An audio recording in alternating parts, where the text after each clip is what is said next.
right. Welcome, welcome, welcome. It's the Heather Marie Show.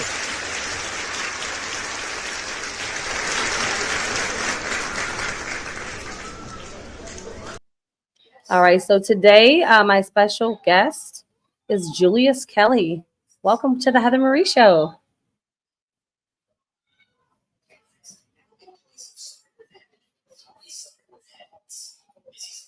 Can you unmute your mic? There Okay, you let's rewind that. All right. Thank you so much. Thank you for having me. Awesome to be here. That's what I said when it was muted. Uh, I'm not used to doing these much. So thank you so much for having me.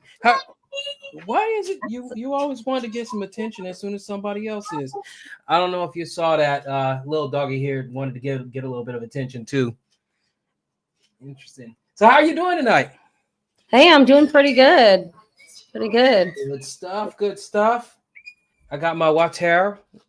I stay water strapped all the Me time. too. Look, look, look, me too. I'm with the spring water.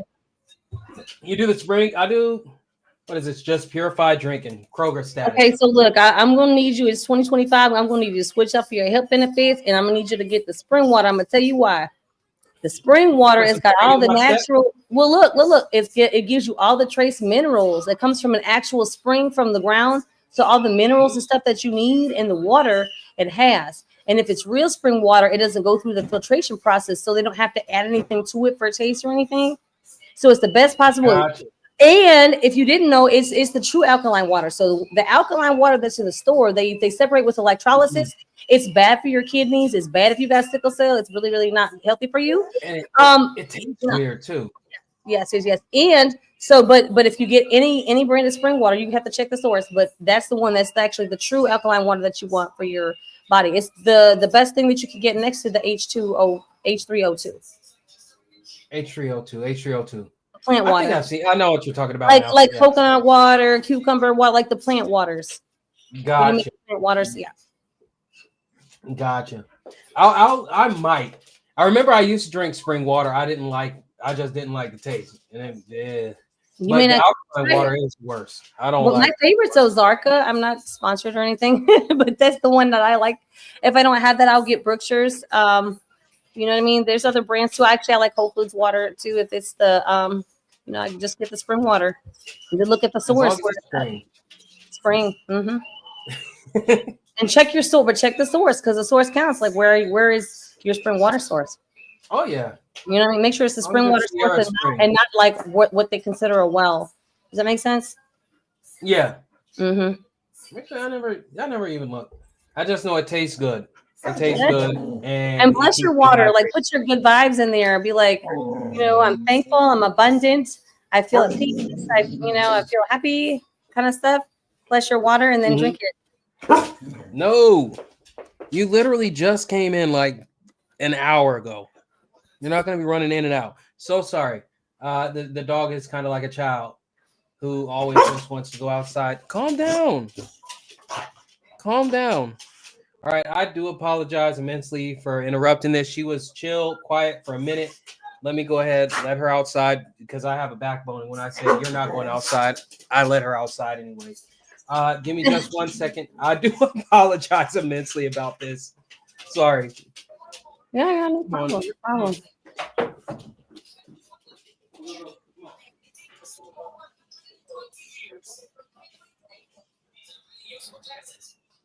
We also have Ninja in the building. Hey, Ninja. What's up? What's up? What's up? Hey, I'm Uh, glad to have you on the Heather Marie show again. yeah. It's dope. Yeah, we're having a great day so far. It's my son's birthday. He's 8 years old. We've got some Oh, happy cupcakes. birthday! Okay. Yes, yes. I'm the tech Hey, guy. I'm Ninja. sorry. We had some technical difficulties. No, please, Uh, please. no. The Go. tech. I'm a tech guy. We're gonna take care of it. We're gonna take care of these technical difficulties right now. Awesome. Absolutely. Yeah, we've got some people for tech help. That's always great when that happens. That's perfect. You gotta have backup. In case we Right, get right, right. yes, it doesn't have his stuff in a line and ready. Uh, no, she's been pretty chill the rest of the day, and she just now decided she felt like doing some fuck shit. All right, so we're doing an interview and we're talking to you, Julius Kelly, and tell us a little bit about yourself. Uh First thing about myself, I'm not great at talking about myself. I'm more so I respond to a lot of stuff, but what about me? Um, Okay, so let's say who you are, and kind of like where you're from and what you do. I know that you've done comedy, and that's mhm. something that we're going to talk about. We also know that you have some dealings with sickle cell, so that's something also that we want to definitely touch Oh on. yeah, Part of who you are, and so maybe those are kind of guidelines of things we want to talk about. Where are you from, Julius? most definitely. Let's get it. So I'm Julius Kelly. I'm from Cali. I'm from born and raised California, but not like the good part that everybody knows about. More so like the desert that's barely on the map. I'm from a place called Victimville or Victorville. We live here. We just call it Victimville. Um, and all my life, with the exception of a little bit of time I spent in North Carolina. Um, I've done quite a bit of stand up comedy, and I've been telling some friends about it lately. Like I just miss it. I don't know if you had like you have goals and you go towards them. Like you do your music, you have this podcast, you have your projects you work on, um, and how is it? How are those going for you as well? Well, I mean, things are going well, but there's a lot of projects. There's different things I do. I have my own record label. Mm. I'm an artist. I sing and I rap. I'm a composer. I'm writing a book.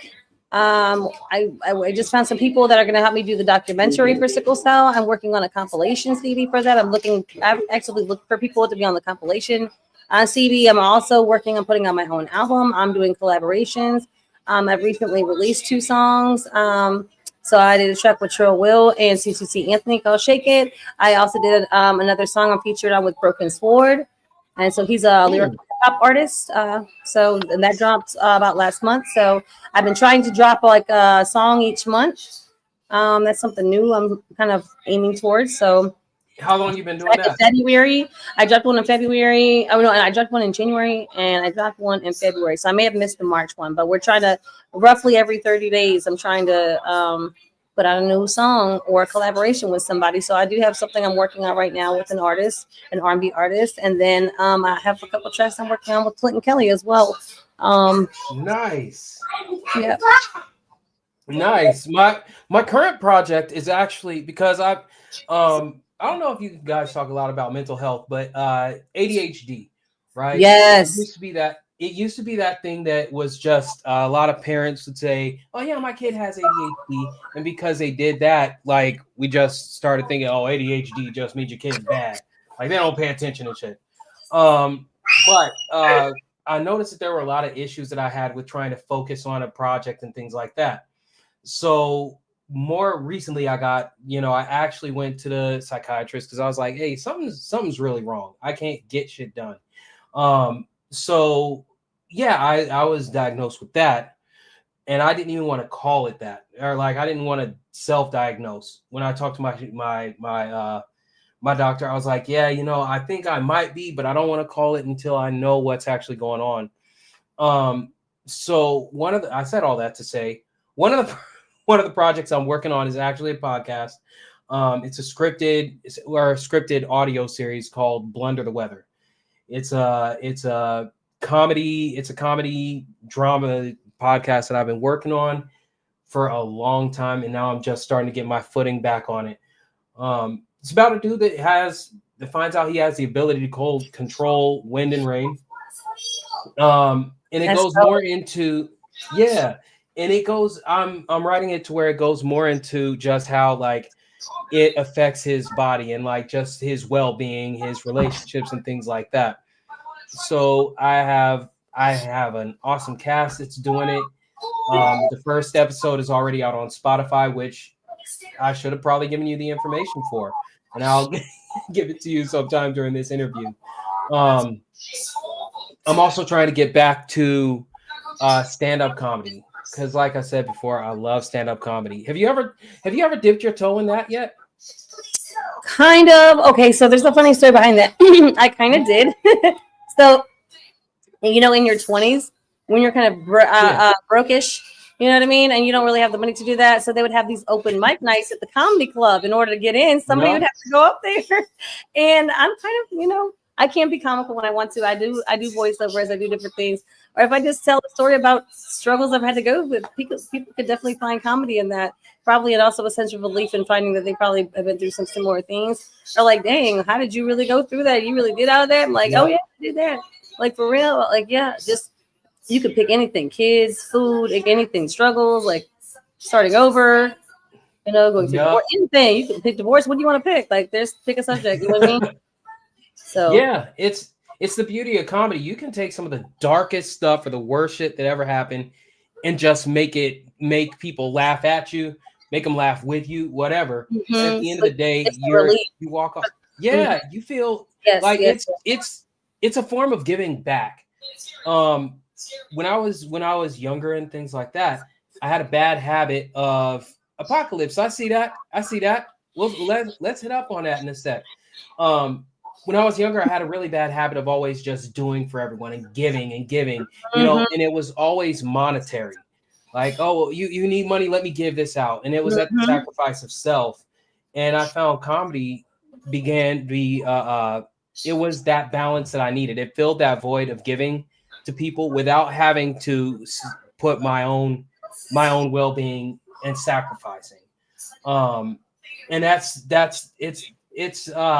and a lot of comedies you meet or comedians you meet, they're just, a lot of them are diagnosed with depression, and other things, and that's their therapy.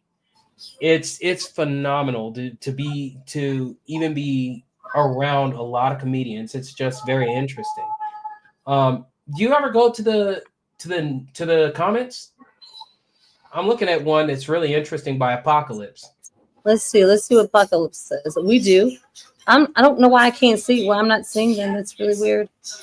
I'll read it out for you. I got diagnosed. Apocalypse says, I got diagnosed at 33 with severe ADHD. They put me on Adderall and everything. I have like 30 unfinished albums. I know the struggle, man. It sucks. Ideas galore, but not easy to follow up. I started school for music, dropped out, had bought like $200 worth of books, but never read them. Went hypomanic and all kind of crazy stuff. ADHD is real, but also the term gets thrown around a lot. 100%. It's like a lot of terms where the people just throw it out as a convenience thing. And it sucks because it does start to make people think, oh, it's not that serious. Oh, everybody got it. And it's a serious thing if you really deal with it. Oh, I do. I have kids with it. When I was in high school, I went through that. But for me, I make lists.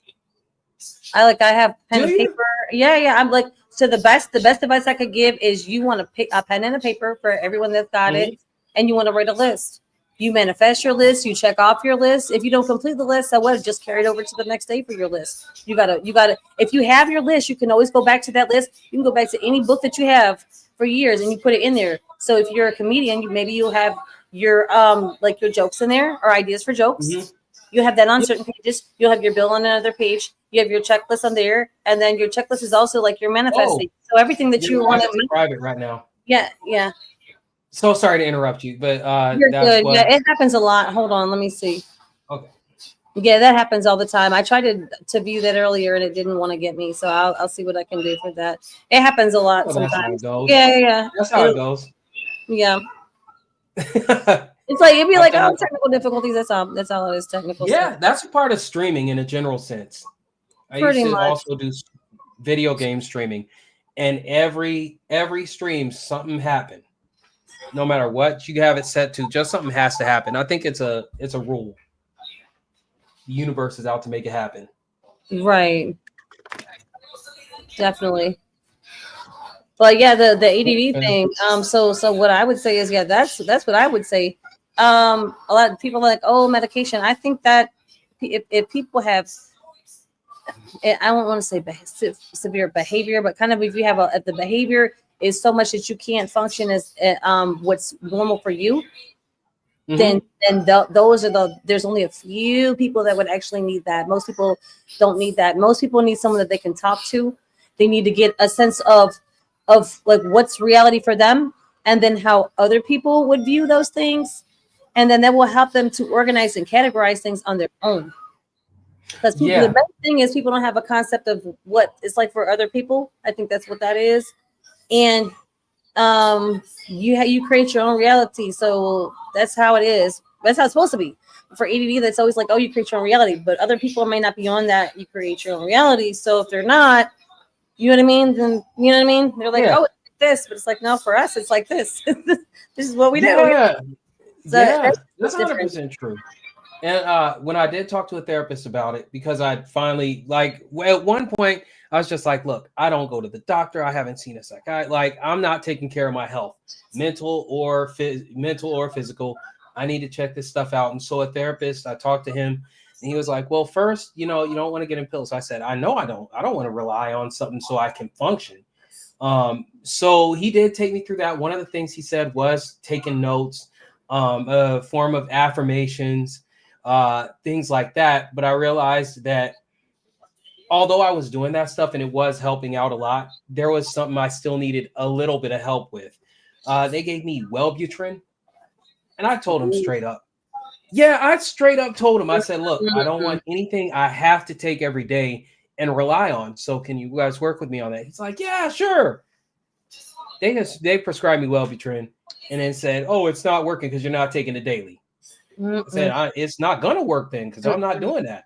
You don't want that. You don't want those medicines. Like I said, there's only a very few people like that actually would benefit from that. Most people, you should not be using that. Is what I, in my personal opinion, not a professional or a medical opinion, but in my personal opinion.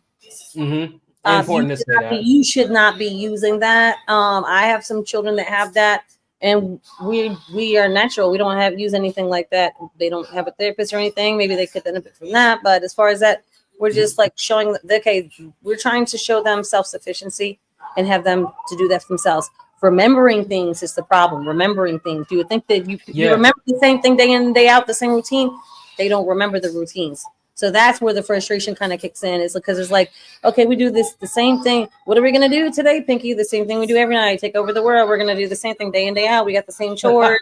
Like make your bed, brush your teeth, take your shower, eat your breakfast, get dressed, do your thing, right? It's like the same thing. But you know, that's not quite. Creating those habits. It may not be the exact same order every day for ADD. It might be like you're doing all those things, but the order might vary. Getting it in the same order, that's what's difficult. Now, if they organize it to their preference, they'll do it the same way every time because that's how their preference is. But if they're doing it to someone else's preference, it's very difficult for them to learn the order of someone else's preference. Oh yeah, it's an adjustment. It's a big adjustment for a lot of people. Yeah. Apocalypse. Got to make things a habit. Like I always forgot my wallet when I left home, so I made it a habit to do a pocket check before I left. There you go. Yeah. My belt. Wait, I forgot my wallet. My belt showed up with mismatched shoes one day. Still sold a car. Oh, well, damn. Yeah, we can bring him on if you want to. We've got some people waiting, and we've got Apocalypse, and we've got Ninja. Yeah, get up in here, Apocalypse. We've got them. We've got some people here waiting with us. Ninja, you're muted. Hey Heather, can you hear me? Yes, we can hear you, Apocalypse. Hey, so I don't know if you've seen in the chat, WWC fam was saying that can you check? I got it. Okay. I got it. I just got it. I tried like 3 times, but finally it let me through. All right. Cool. Yeah. All right. Cool. Yeah, I fixed it. It's a done deal. I got it now.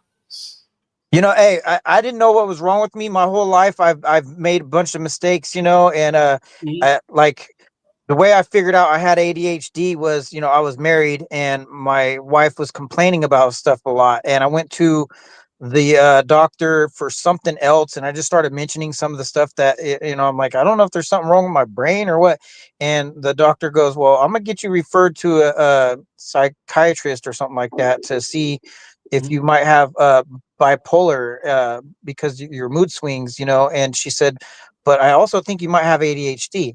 So sure enough, I went and did the paperwork and everything, filled it out with the the questionnaires or whatever.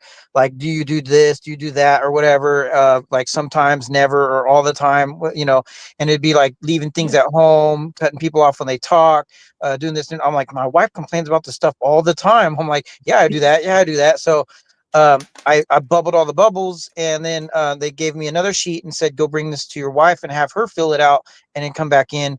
And our answers pretty much matched. And they said, they went over the results with me. They said, so not only do you have ADHD, you have severe ADHD. And I was like, oh shit. So it makes sense, because I remember, like, you know, when I was younger, you know, like I would do things like I go and I'll pay for gas, and then I'll just get in my car and I'll leave.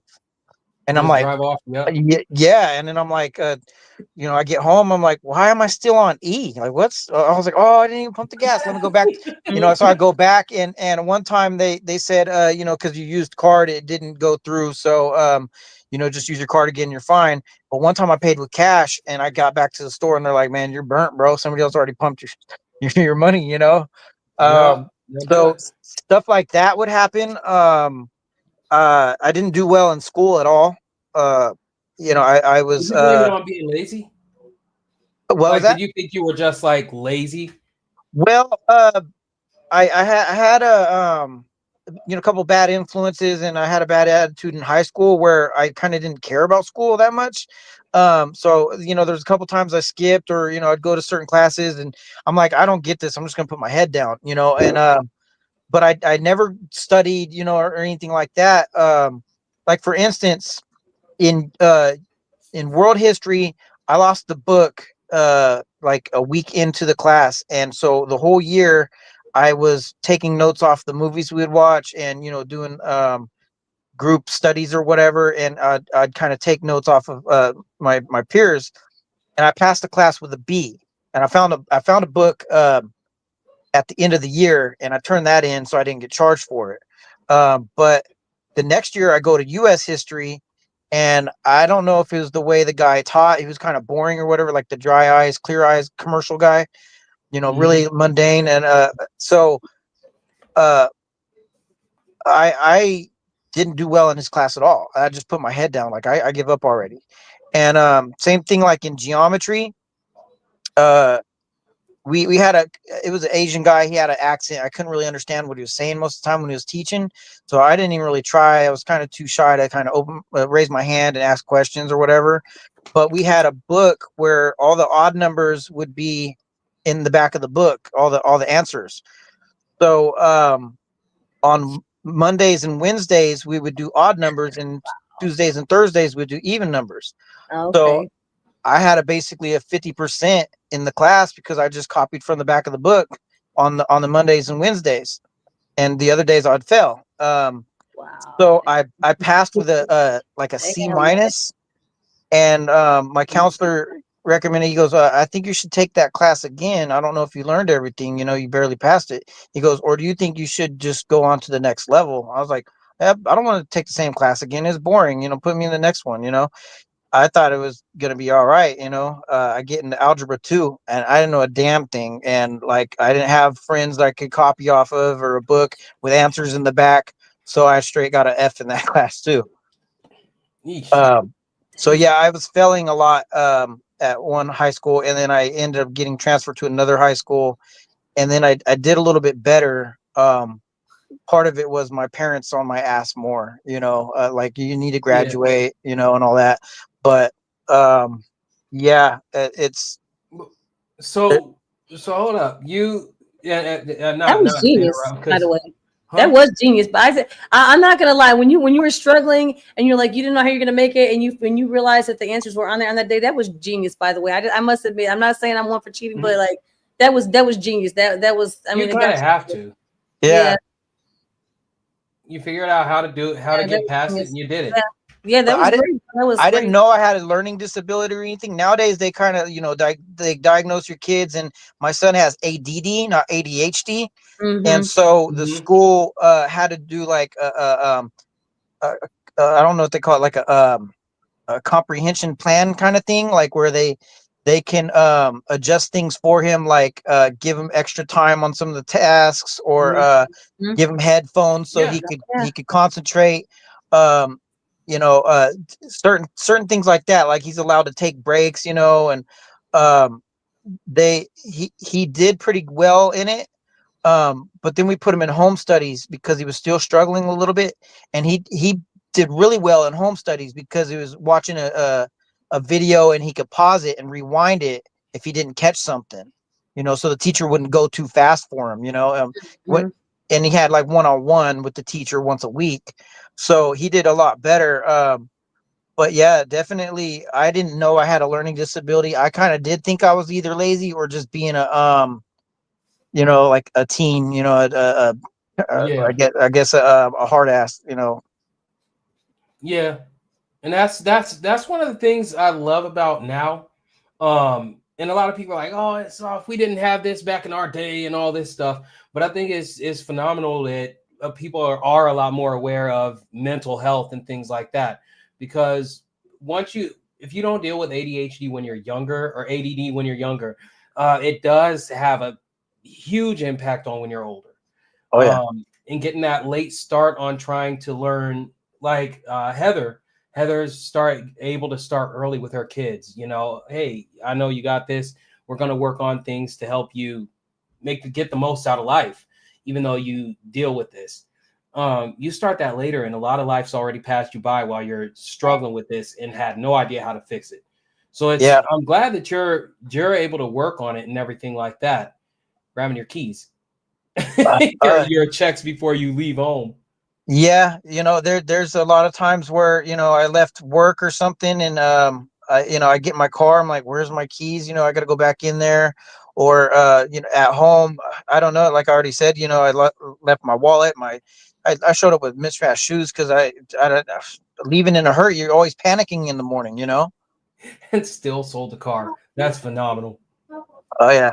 They said I was notorious for that. Like I had wardrobe mishaps and still sell a car. Like I'll accidentally grab this shirt with a stain or a rip on it. You know what I mean? You're supposed to throw them away, but I used to wear them anyways in the winter with my jacket because the shirts costed $72 each. May as Because they were well. long sleeve, they had to cover my tattoos and everything. So Mhm. I I was like, I don't want to buy another shirt. You know what I mean? It's winter time. Let me keep these. And so I accidentally grabbed the wrong shirt during the summer, and they could see the rip, and I'm like, I'm live 30 minutes away. So I'm not going home. They're like, all right, well, you better sell a car. So I still sold a car with a ripped shirt or a stain on my shirt or without a belt, mismatched shoes. That they basically said, if I show up and I don't look presentable like I should be, then Mhm. that's a telltale sign that I'm selling a car that day. Oh, damn. I was like known for it, Wow. Yes. like I should have got sent Crazy. home, but they didn't want to send me home. They're like, Because then no, you're you're gonna gonna sell sell the a car. car They're because your like, shoes never don't mind. match. They're gonna, yeah, it don't match, but you're selling the car, so we're just gonna let it slide. Yeah. There's definitely like tactics that could help. Well, okay, there's a few things. You could either put all your stuff to the side and like start over ish, or you could like Yeah. put all your stuff to the side and then like you put everything like clean and organized in your closet and see what you wear for about 2 weeks. Whatever's left over that you like when you go to look what you want to, and you just feel like you don't really want to wear that. Take all that stuff out and put it in a bag or something like that for like another 2 Charity. weeks or whatever, and then get rid of it. Just get rid of it. Mhm. Now, Yeah. if it's like if you have like that one suit for like the funeral or whatever, like don't get rid of the suit. You know what I'm saying? You got to have the one suit. You know what I'm saying? Like, Yeah. for that thing. But or you got to have like the winter jacket. You know what I mean? But other than that, the rest of the stuff, like if you're not using stuff and you don't use it, get rid of it. If you had like all these other like stuff, but then now on the other hand, you could go and get you like you said, you're a car salesman, so maybe you get a couple of short sleeve like polo shirts with your slacks, and you get a couple of the Mhm. suit things, and then you have your stuff organized, so you don't have to choose, and you don't have to look for it. You just walk like on Friday, you have your certain outfits that you wear like each week, switch it up like an A and a B, and then you could rotate it like your Monday, Wednesday, Friday. Or you could do, your Monday, Wednesday, Friday. You could rotate it. You know what I'm saying? Rotate the tags, but switch it up. And Yeah. like you have them different suits, and you make the different color combinations. Put them on the hanger, and you got Monday, Tuesday, Wednesday, Thursday, Friday, and then we'll do whatever you want on the weekend. So you don't have to choose from Monday through Friday. Yeah, and that Like, that would have been a good idea. Mhm. But I like you're supposed to iron your shirt too, and I'd No, you iron put it it. in the dryer. No. I, Put I it would in the dryer. iron No, pop it in the dryer. right. You don't have to do that. But You know see, what I'm my saying? thing is like Now, if you're I'm OCD, or if you want to, be, or you want to be extra fly, Mhm. then you do that. But if you like, you just trying to make it, they're looking presentable with your stuff together. Oh, pop it in the dryer. They got a lot of them have the wrinkle release. If they don't have that, get a little bit of water, like in a bowl, just tap water. Boop boop. You can flick it. Boop boop. That's yeah, it's like a poor man's steam. Steamer. It's You- basically a It's a steamer. poor man's steam. You yeah. fill the Yeah. water, pop it in the dryer. Boom, it's wrinkle release. They have wrinkle release button, and if you don't want to do all that, you just pop it in the dryer. You don't have to do the little water. So yeah, But it'll make it look a little nicer though. and so my wife would be the one that I'm not with her anymore, but she would be the one that does the laundry, and she would do it while I'm at work, and I'd come home and they've been sitting in the dryer for a while, so they'd be kind of wrinkled. So I'd have to. I mean, I should have just reran it. You're right. Throw some water in there. I learned that trick like about a year ago, but I don't work at the car sales job anymore. But I do remember I would iron my shirt every morning instead of one week I did do all my shirts on a Sunday and had it lined out for the week like you're talking about. See, that will help you. You But can make your whole plan for the week on Sunday while you're chilled out in the evening after you had your dinner or something like that. You're either the first thing in the morning or after you've like had your day and you did what you want to relax or whatever. Then sit down and you can go over your bills. You can go over your plan for the week. What you yeah, want to wear, if you need to even figure out what you want to eat because you don't like, oh, it's gonna be too much. Some people need to have those choices already made. Some yeah, people want to choose for that day. Some people like you don't want that locked in. I kind of don't want all my stuff locked in. I want to figure out what I want to eat. yeah. Yep. That Hello Fresh or Spur of the whatever was a moment. good Yep. deal. Like me and my ex-girlfriend had the Hello Fresh or one of those delivery you know things, and it like deliver like 4 or 5 meals, and so we'd be like, all right, we're having this today, this tomorrow, this Wednesday, this Thursday, and that would work perfect. um Oh, yeah, the meal prep. yeah, Yeah, they would have been great, except for my because kid got sick. You I only help. like to cook. I like to cook, but one time I was cooking, and I started thinking of some raps, so I was like, let me get my phone so I could type those real quick, and then I was like, oh, you know what, something was like cool. I was like, I wanted to do a video or something like that. So I started recording because I just set up my Halloween decorations or something in my apartment.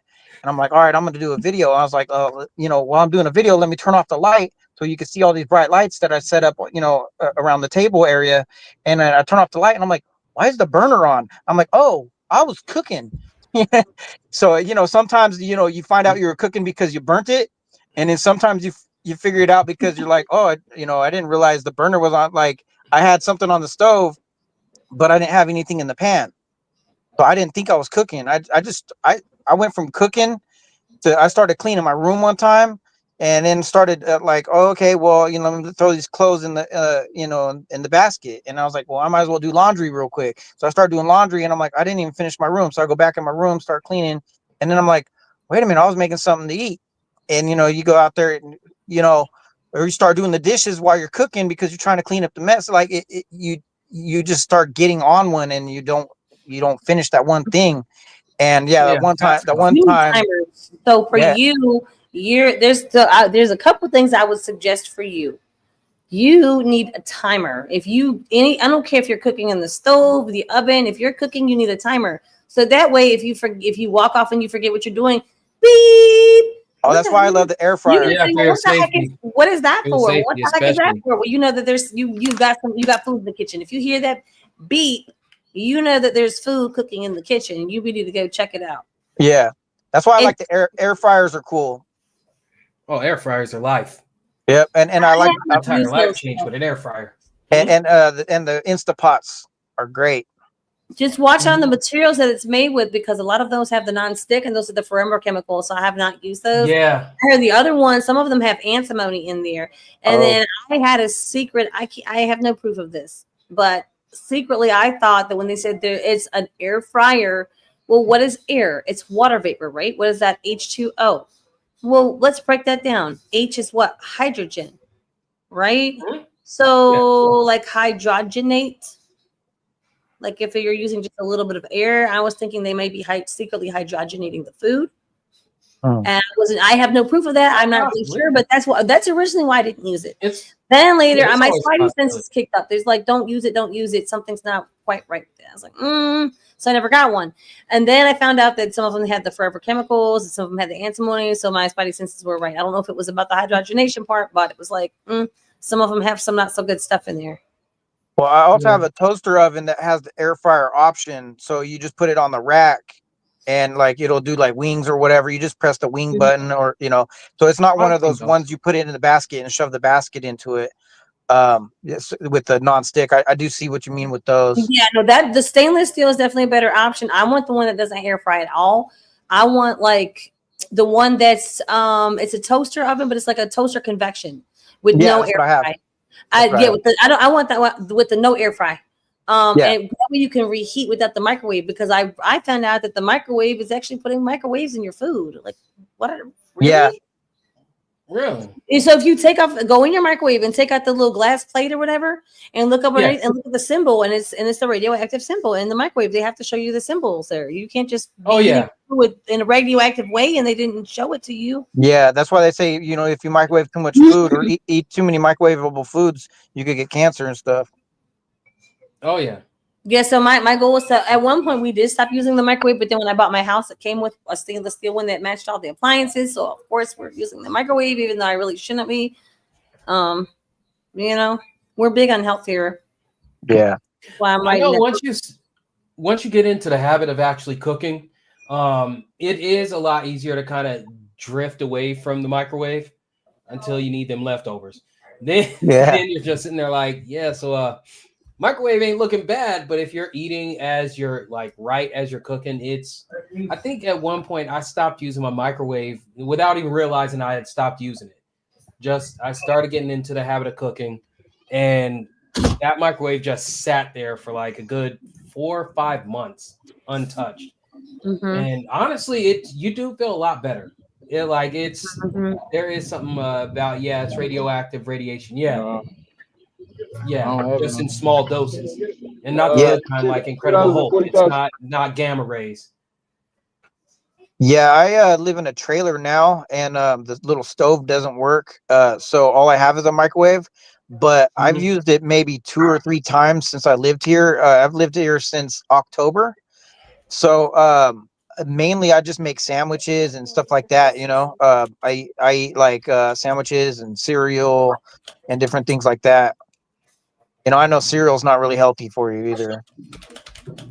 Cereal, if I told you the cereal was made to fatten you up in times that there's not a lot of food, that's what cereal was actually made for. Like I believe it was like wartime, sometime in the 1960s, I believe. It was actually made to fatten people up, because really breakfast is kind of made up in a way. Breakfast is really breaking the fast that you have overnight it's what the first thing that you consume after you haven't eaten from dinner time, after when you sleep and your body goes into repair mode. Yep. So I do a lot of fasting to try to clear all that stuff out. You really have to do 18 hours to get apoptosis, but I can use that like if I ate late night and let's say I had Wendy's or I ate stuff I shouldn't be, I can use that to burn it off because I fast longer, so I burned it off before I eat. Then when I go to eat, make sure I'm eating something quality like fruits. You know what I mean? Like some good, maybe some vegetables, eggs or something like that, like an omelet, veggie omelet or something like that. You know what I mean? Like a salad or maybe different stuff. I mean, I do still eat meat, but I like a lot of vegetables and fruits and stuff like that. So I'm trying to work on that. I have kids too. It's hard when you grow up eating meat, it's not eat the meat after that. With the kids, especially. I mean, I could probably go vegetarian. Is not hard. Vegan's a little weirder because I'm lactose intolerant, but I still like cheese. I do butter and cheese. Butter doesn't mess with me, but cheese does. And then, of course, it's got mucus with it, so that's not really good for you. Yeah. That's nasty. Yeah. Well, there's mucus in the meat too. I mean, you have really the meat is you got to detox from that. You know what I mean? Yeah, you do. Yeah, give your body a break from the stuff that you're just throwing in there that shouldn't be in there in the first place. Yeah, I mean, well, the way that food is, it's like it's a battle. If you really want to eat healthy and you're not educated, you're not going to do so at the grocery store. True. because you shouldn't be eating anything processed or very minimally processed, which would be like the whole outside of the store. So you have the produce section, your fruits and vegetables, herbs and stuff like that. Then you have like on the outside, okay, if you're eating meat, there's meat. If you eat dairy, there's dairy, right? Yeah. And then the only other thing that you go in down there, if you want to go, if you eat grains, you want whole grains, like rice, quinoa, barley, stuff like that. Yep. There's That's many. right next to the top ramen. Mm-hmm. Well, you don't want top ramen. Like, hey, I know you don't. no, You know that. I eat ramen, but not that ramen. We eat like the buckwheat noodles. And you have to be careful because you don't know what noodles that they're giving you when you go to other places. You have to ask and be specific because they've got the rice noodles. They got this. We aim to have 3 or more grams of fiber in anything we're having. If we are really pushing the envelope, 2 grams of the fiber. But it depends on what it is. If it's a rice pasta, I know it's only going to have 2 grams, so I can't expect 3 because it naturally won't have it. So that's fine. If it's like a brown rice pasta or something like that, I don't do the chickpea pasta because it's too heavy and it makes me feel. It just makes me feel gross. It's like weighted down. You feel kind of like bloated or something. I don't have that problem when I eat food, so it's just not a good feeling. If you like the chickpea pasta, by all means, go for it. It's just not something that I can particularly eat. Different things work for different people. You know what I mean? Oh, yeah. Some people like regular potatoes. Some people like sweet potatoes. Vice versa. I like all of those, but I don't eat organic. Hey Heather, I don't know if you saw in the chat, Supreme Allah's trying to join in or something, or he's here. Yeah. Where's he? Oh, there he goes. Hey, Supreme. Me up, sis. Peace. Hey. What's going on? What's going on? So the thing about cereal is, if you look on Wikipedia, what it says is not true. John Harvey Kellogg and his brother William Keith, they actually invented cereal to sell a breakfast drink to compete with tea and coffee. So they basically had chamomile. So back then, people didn't really have access to information. So they came with the idea, they made up the whole thing that breakfast is the most important meal of the day. And because they had the money to push the propaganda, they were able to make it seem like, so basically breakfast means nothing, right? But you got to remember too, they also had the sanitarium John Harvey Kellogg was very heavy into theology. So he was able to push religion along with the breakfast idea. So because he was considered an expert on this, people took what he said at face value and it spread like wildfire. So I never eat cereal. That makes sense. That checks. Yeah, it's really one of the worst things for you. Nice to meet you, brother. I'm a bit of a historian. People don't know. So this is off the top of the brain. No, go. So the thing is that obviously they lost the war, for lack of a better term, to make their breakfast cereal popular because who really drinks chamomile in America? But they did succeed at tricking people into thinking breakfast is important. Actually, what eating breakfast will do will overwork your organs, and you'll probably be very unhealthy in your later years because when you wake up, the best thing to do is just drink room temperature water, and then you shouldn't really eat for about 2 to 3 hours after you wake up. If you look at the people in India, Asia, well, that's Asia as well, but the Buddhists, I'm a Buddhist, I study Buddhism. Most Buddhists, like my Buddhist instructor is like 90 years old, and he can still run 9 miles every day because he does not eat breakfast. He just drinks water and meditates. So anyway, I don't want to get too into it. Nice to meet you. How y'all doing? I just got up, so. Yeah. Oh, that's what's up. And I don't eat cereal like every day or nothing like that. I'm just I'm limited on what I can make here. So I honestly I don't really eat breakfast because I just get up and I go to work. I have coffee in the morning and then that kind of keeps me going until about 1 p.m. and then I start getting hungry for lunch or something. And we'll eat lunch and then I get home. Most of the time I'm not even hungry for dinner. I'll just eat 1 meal a day, which I know is not really healthy, but that's not necessarily true. That's a misnomer. If you're only hungry enough to eat, I'm that way. I eat 1 to 2 meals a day. I don't eat 3 meals a day. I eat like usually lunch and dinner. Sometimes we have breakfast for dinner. Like we had that. I want to say last night we had breakfast for dinner. Like we had some pasture raised eggs and stuff like that. The ones that eat bacon, they ate bacon. Because some of them do. We have pancakes for the ones that eat pancakes. For the ones that don't eat that, we had organic raisin toast. You know what I mean? With some orange juice. So that's what we had. Like that was our breakfast for dinner. Like I said, everybody don't eat the bacon. Some people don't eat the pancakes and they eat toast. You know what I mean? But Yeah. we do as best as we can. Yeah, we do as best as we can. Really, we probably should be switching to turkey bacon, just to be honest, because I found out some more things about pork already. But like I said, the meat thing is it's one of them things. I try to get the uncured bacon, so at least I'm doing that already with that. You know what I mean? Yeah. So we're making up the healthiest what we're eating. We're trying to make the healthiest choices or whatever. But Yeah. Back when I was with my wife, we ate turkey bacon for like 2 years. Oh yeah, it's good. Yeah. I like turkey bacon. I like something Fam said. He was talking about his verse and put it in there. He's like about that's the Chris. water and everything like that. Oh, there's Chris. That's Chris right there. Let's say, hey, Chris. Hey, Chris. Hey, what's going on? Nice to meet you.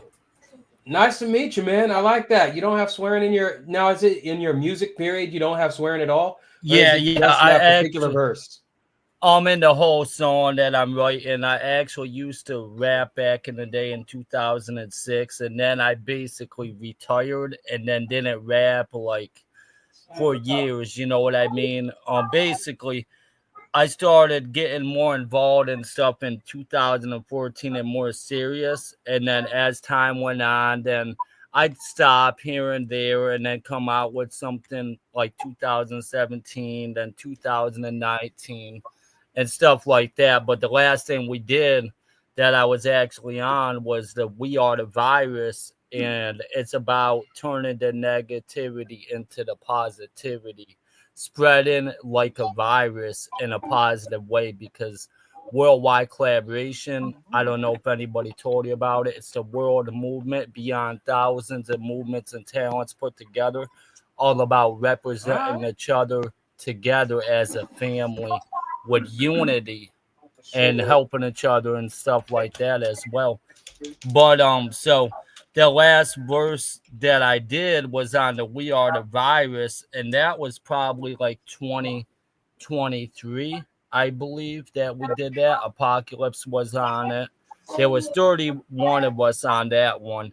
But I recently just started writing to a new song that me and my brother are gonna do. I think Apocalypse is gonna get on there too. We're gonna start collabing together and stuff. So I'm basically coming back, but I'm not somebody that wants to be famous with music. I do it to get the message out there. Back in the day, I used to do it for fun, and I would rap about all kinds of stuff. You know what I mean? It didn't matter what I said. And now, since 2014, I always wanted to rap about the hidden subliminal messages to get the messages out there. Right. And so, I mean, I have this verse that I wrote. If you guys want to hear it, if you will drop it in the chat. Sorry. No, I'm saying you want me to rap it. It's a verse. I didn't record it yet. Okay, here we go. Human beings are being mind controlled like the movies, which are real stories. It's been documented and written in front of our eyes to take over each other and make us think we are blind. People don't believe the signs. How are we not worried? They make us go against one another. It's like they hacked our brain and washed us out and vanished us from existence in our mind. It's all a part of the plan. We don't really remain. Robot alien armies shape-shifting into reality, which are our enemies, who are existing, but they are really reptilians. They are in our presence. Isn't it exciting? Not even. They are in plain sight, but they are even in our presence, hosting presidential elections. Everything has been in full effect, affecting, causing chaos and havoc with infections, poisoning us with unanswered questions and toxins in our food and water supplies. How can we survive? The world isn't a place for human consumption. It's a volcano erupting like do or die. All the workers are protesting when they are destroying our buildings, and then they are building underground drains to trap us with terror, to bring us fear. It's horribly horrifying and so terrifying. They are torturing us with torches as test subjects creating deadly viruses, killing us with kindness and laughing in our faces while we are silenced. They are lying about everything. They are hiding. The whole universe is a deadly asylum. All right. Yeah, Yeah, that's dope. Dropping some and nuggets in there. he Thank he you. slowed that down so that way you guys could catch the bars, because he spit it for me yesterday a lot faster, and I could tell yeah, he wanted you guys to hear the Oh lyrics in yeah, there, the messages. Oh The yeah, the there were message. messages. some nuggets Yeah, dropped. There were Oh some yeah, nuggets. that's what it's all about. yeah, he showed me yesterday on the beat too. It was awesome. Yeah, keep writing them bars, Chris. That's what's up. Yeah, that's a Thank dope you. verse, yo. Appreciate it. Yeah, that's definitely dope. Definitely in there. Yeah, I like how you do Cheers. like you say like in effect they're affecting like good wordplay. I don't know why I'm echoing. Thank you, family. Truly appreciate it. Yeah, I Definitely. had to log in on the Definitely. 2 accounts because the camera's not working on the laptop, so I'm on the phone right now. Ah, got you. Definitely. Like there's more more than one way to get it done. There always is. That's for sure. Speaking of that, no, what caught my attention? He said he didn't have any swearing in at all, and I was talking about stand-up comedy lately, and I don't know if y'all noticed. There's a big, well, I don't know if y'all could see it, but there is a big emphasis now on clean comedy as well. And I think it's really interesting that like the comedians that I've seen, a lot of comedians that in the circles that I ran with, that they used to have like just the most vulgar sets, and they're switching over to clean sets of comedy as well. And what it is, it makes them a lot more marketable. They can go wherever they want to go. They can have these amazing sets. I think it's highly respectable, because I could never do it. When I was doing comedy, like as soon as I got nervous, I just got vulgar. I didn't even get funny, just vulgar when I got nervous. And so I'm seeing that in comedy where they're moving towards clean. Do y'all have like a respect for like clean music? Because I noticed, I think most of the people in here are music, correct? Yeah. A lot of the people in here mostly are music. Yeah, Supreme Allah, he's a lyrical hip hop artist, but he does so much more than that. Chris, he's also a rapper, and he's also an artist, but he does so much more. He's the digital builder. All of us belong to Worldwide Collaboration. We're all like family members with that. We have meetings like Monday through Friday, and it's like a think tank. And then it's like Monday, we're doing social media marketing. Supreme has it, and usually I'll help out if he wants to do like show something on the screen, slides and stuff like that. Tuesday, we've got cannabis education and or cryptocurrency. Tuesday, Wednesday is hip hop 101. Thursday is music publishing and production and or finance, and then it's Free Music Friday. As long as you're a member of Worldwide and you paid your minimum monthly dues, and you can get your music played on Friday, every Friday. That's awesome. Yeah. Y'all got a schedule. Yeah, I'll send you the link if you want to come check it out. You don't have to stay for the whole thing if you might have dip in. Sometimes everybody can't stay for the whole thing. But come in. Like I said, tomorrow we're gonna play some music and stuff like that. You can kind of see what we're about. But it's Free Music Friday. People play like beats, tracks, collabs, all that stuff. Sometimes you get like the first peak and some people's music that they haven't released yet that they'll be releasing shortly or on their albums and stuff like that. So yeah, shoot me the link. I don't I rap. I don't curse ever when I rap.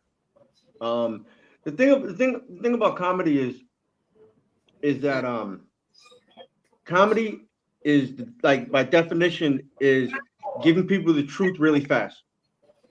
And the reason why a comedian will I actually you can Google him. His name's Marshall Brandon. He's good friends with Dave Chappelle. He's from Windsor, Connecticut. He was part of like a street crew, if you know what I mean, that used to do what they did, and they used their money to like propel him into the entertainment business. Marshall Brandon, I've been to some of his shows. I know him. I've done street things with him, but because 50's Mansion is in Connecticut, it wasn't hard to get him in there, and then he got introduced, and now he's been on movies, all kind of stuff. But anyway, so he studied the science of comedy, And the reason why a person will go to cursing when they kind of get low self-esteem or confidence on what they're performing is because a person laughs because they're uncomfortable. We hit them with the truth. And if you hit them with a curse or something vulgar, and it's like mixed in with what you're saying, it accentuates and punctuates your point, even if you have no point, if that makes sense. Yeah. So a person will laugh because they're uncomfortable. Most laughs are uncomfortable. It's because the person's uncomfortable or they don't understand it. So it's like a physiological response to show that they understand, right? So we clap to say, oh, I understand that art. It's really to boost your own self-esteem. It's not because you actually enjoy the art, whether it be, for example, a person will take feces and smear it on a canvas. And everyone in the art gallery will go, look at what that really says about society. You're pretending you understand it. It's not anything. It's feces on a canvas. A similar reaction happens at comedy. Shock value. There you go. Shock value. But I can appreciate more hip hop in comedy that's not vulgar because, like, at my age, I've been observing communication and media for a long time, and Eazy-E was cursing, Snoop Dogg was cursing, everyone was cursing. I don't need to hear anyone else say the N-word ever again, or curse ever again. It's all been done, right? So it's very bland to me. Like, it doesn't shock me if someone's cursing. It's actually the reverse. When someone does a rap or a theatrical performance or a stand-up gig without cursing, I'm impressed. Oh yeah, it takes because there's to an extent there has to be a little bit more creativity to do that. If you're eliminating cursing from your song, if you're eliminating the low hanging fruit, the easy dirty laughs from your set, that means you're dipping into a different creative stream. You're eliminating a lot of easy rhymes in a rap song. If you say, okay, let me not drop this F-bomb. Let me find something else that works there. It shows talent. It shows talent, and that's not to downplay, people who do curse. Like there's a certain type of creativity in it all, but I can see, or you can hear the work, and there's a little bit more effort that goes into trying to do it without it. Yeah, it's more challenging. That makes any sense. Yeah, it's more. That's how I was. I was dropping the F-bomb every other word back in the day when I freestyled. And then I started switching out to hater. And then I was like, hater this, hater that, hater. You know what I mean? Because like you said, you got to switch that word out because you're trying to eliminate the swearing. Yeah, but now, use a different filler word. I don't even, I just do it a whole different way than what I used to do it back in the day. So yeah, like when I started too, my influences were Eminem and Sacramento rappers like Brother Lynch Hung and X-Rated and stuff like that. So like I used to tell people my style was like a mix between Eminem and Brother Lynch Hung. He'd rap about killing people, rap about eating them or whatever. I don't know if you guys heard of him or not, but he's from my hometown, so he was a heavy influence for me. But I grew up on like Tupac, Bone Thugs, Eazy-E, Dr. Dre, Snoop, and all them. So yeah, cussing was normal, and I still struggle with that when I talk. My dad doesn't cuss anymore, and so I catch myself when I'm around him. I'm like, oh, I was about to say the S word, but I'm like, let me say stuff instead, and it feels different. It feels weird, but I do remember I was talking to one of my dad's friends one time, and when I was younger, he used to cuss a lot. So I'm having a conversation with him, and I'm cussing.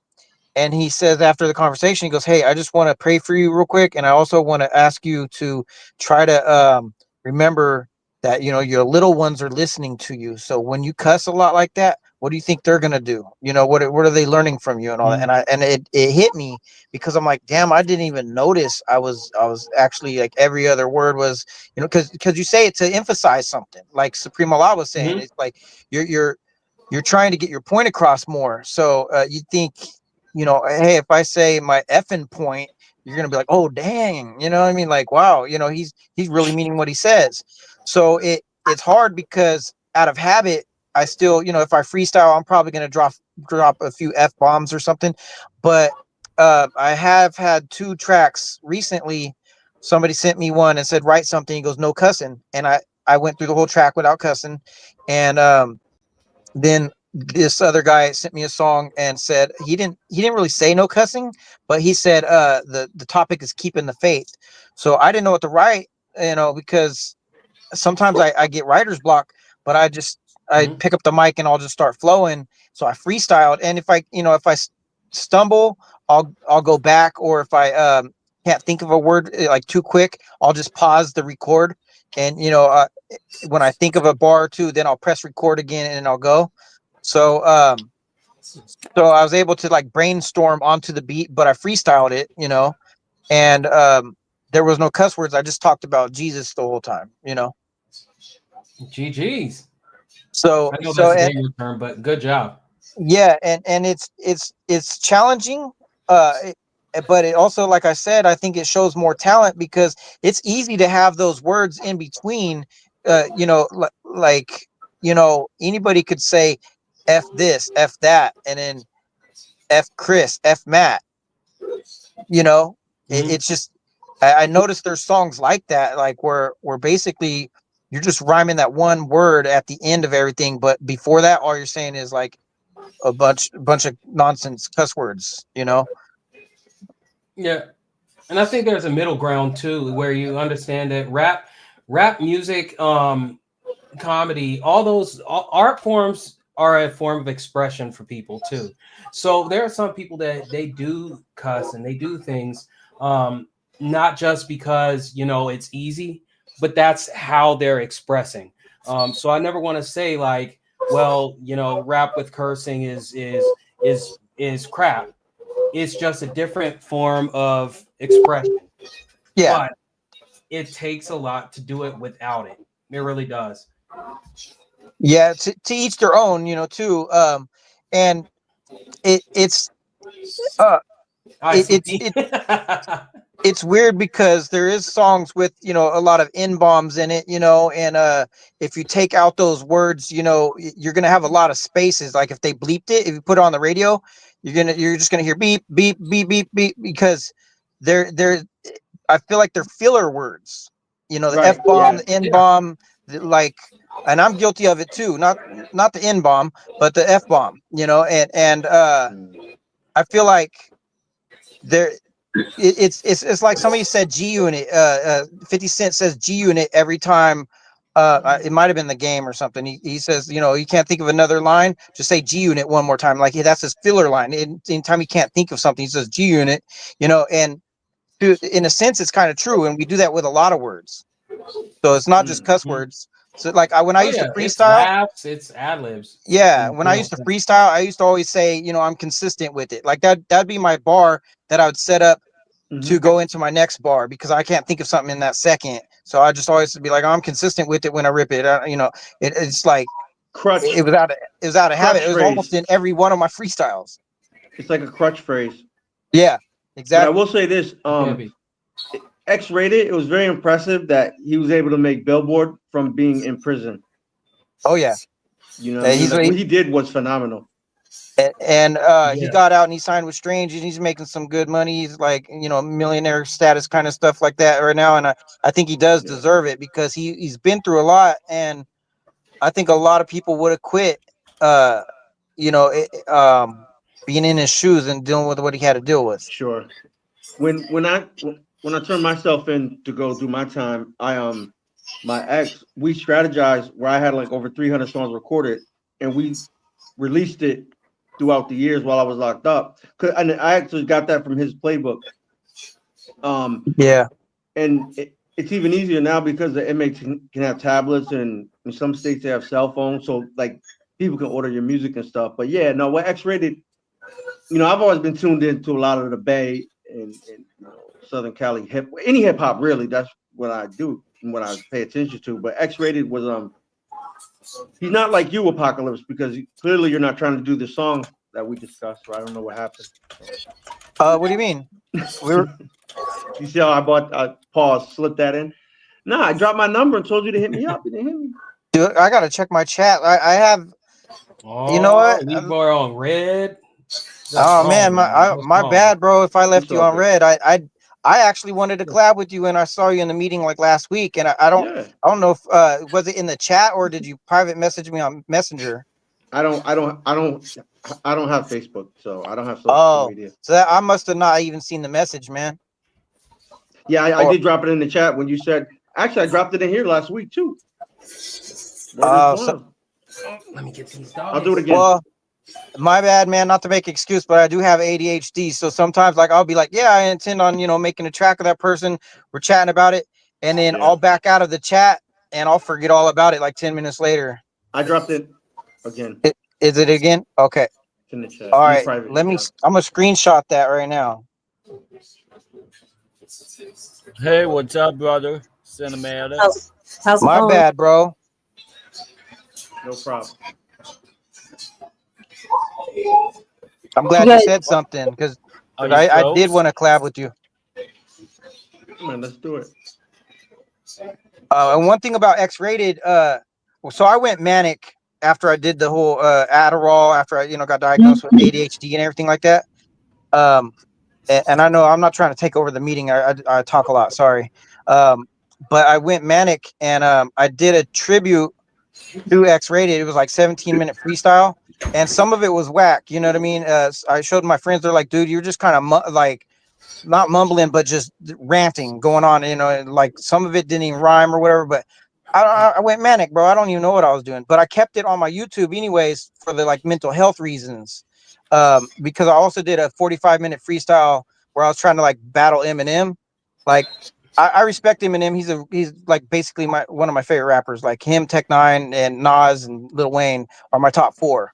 But Eminem, because he's a battle rapper, I was like, I'll throw some disses on him. You know what I mean? Like kind of more out of like a tribute, not disrespect, but I don't know how he would feel if he heard it. He'd probably get offended or something. But hey, that's what he does. So I was like, why can't I do it? And but I went manic and I did a 45-minute freestyle that first was starting off rapping about Xbox games or something, and then I just went on this rant and started rapping about Eminem. But I have that and the X-rated tribute. To me, I would say they're probably garbage, probably worth deleting and never looking at again. But I look back at them sometimes as like, oh damn, like I was out of it. You know what I mean? Like look back and remind myself, like, dude, if you feel like you're going into that kind of, that mind state again, like jump out of it, like that, dude. Because like I'm not on my medication, and the doctor was trying to keep me on Zyprexa and everything like that, and I wanted off. I told her I don't like it. She put me on Latuda instead. But I said I still don't like it because it makes me lazy at night. Like I fall asleep at like 7 p.m. And I still have that sleeping pattern. I wake up at 3 a.m. in the morning, and I told her I don't like it, and she goes, "But what if you go manic again? What if you try to start your business again? What if you start buying books and don't read them again or sign up for school?" Like, she goes, "Some people run up their credit cards when they go manic, and try to start a business or something." I'm like, I was like, well, good thing mine were already maxed out because I probably would have done that.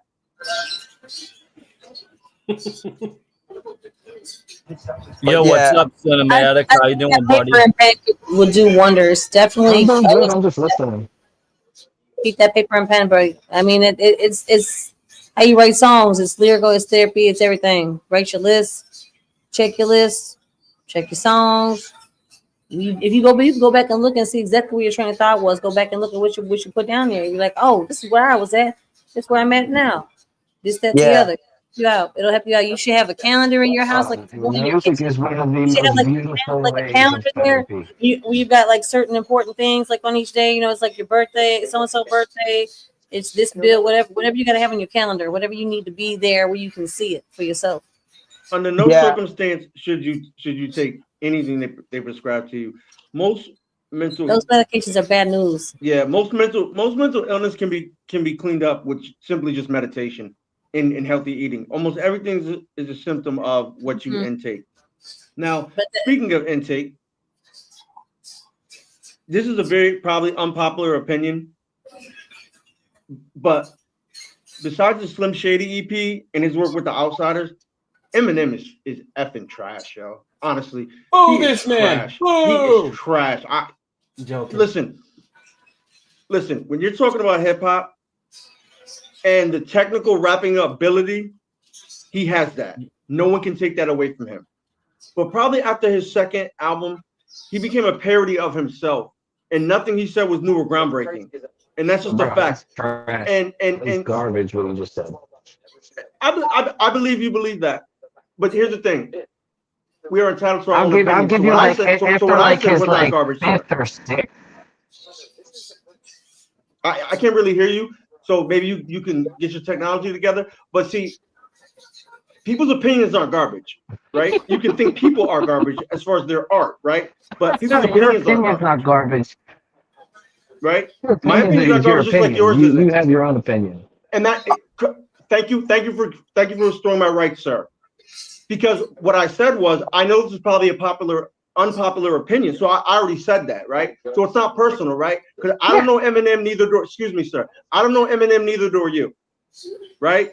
So what we're not gonna do, or at least me, even listen, Ghostface, my favorite rapper, he has trash albums, so I don't have the pom-poms out for him, even when he put out a trash album. Word is bond. I love Ghost as a rapper, as a person, but he has trash albums. So I'm not gonna sit here and be a cheerleader for somebody because it's not personal, right? Wait, before we go any further, I didn't mean to offend you if I offended you. No, please don't take anything. No. It's too late for that. It's too late for that. It's too late for that, because what you did was you instantly disregarded and diminished my opinion by calling it trash. So you don't have to worry about that. I was ask anybody that's not who I am. I was not trying to offend you whatsoever. Don't matter to me. You should always make your next move your best move. You don't know me from a hole in the wall, so don't worry You're about it. absolutely correct. Because You're I was absolutely correct. Because to be honest, yo, you don't know him. So put the pom-poms down, because I was speaking my opinion, and it wasn't really about him so much, right? We were talking about mental health, but I wasn't able to get there because you took it so personal that I was attacking your white Jesus hero. I didn't take anything personal. So now, sir, since you chose to diminish my opinion, and actually, whether you like it or not, my expertise on the topic, I don't care what you have to say. Excuse me, sir. Now, like I was saying, the man became a parody of himself while not taking away from his rapping ability. That's the thing that people, because they're so invested in someone they don't know, they always overlook. I can't take nothing away from his skills. I cannot. What I can take away from is what a person chooses to do with their power, influence, and their skills. Point blank, period. Right? When he's making a positive song about, I guess you could say it's mental health. If a person is like, I guess you could say Stan is like mental health, right?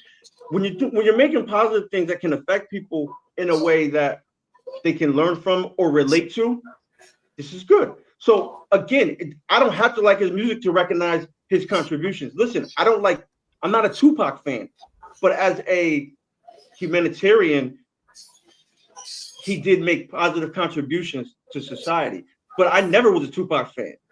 I'm a fan of hip hop first, but I can separate the person from the music, right? So I will never in my life try to defend something that's wrong, right?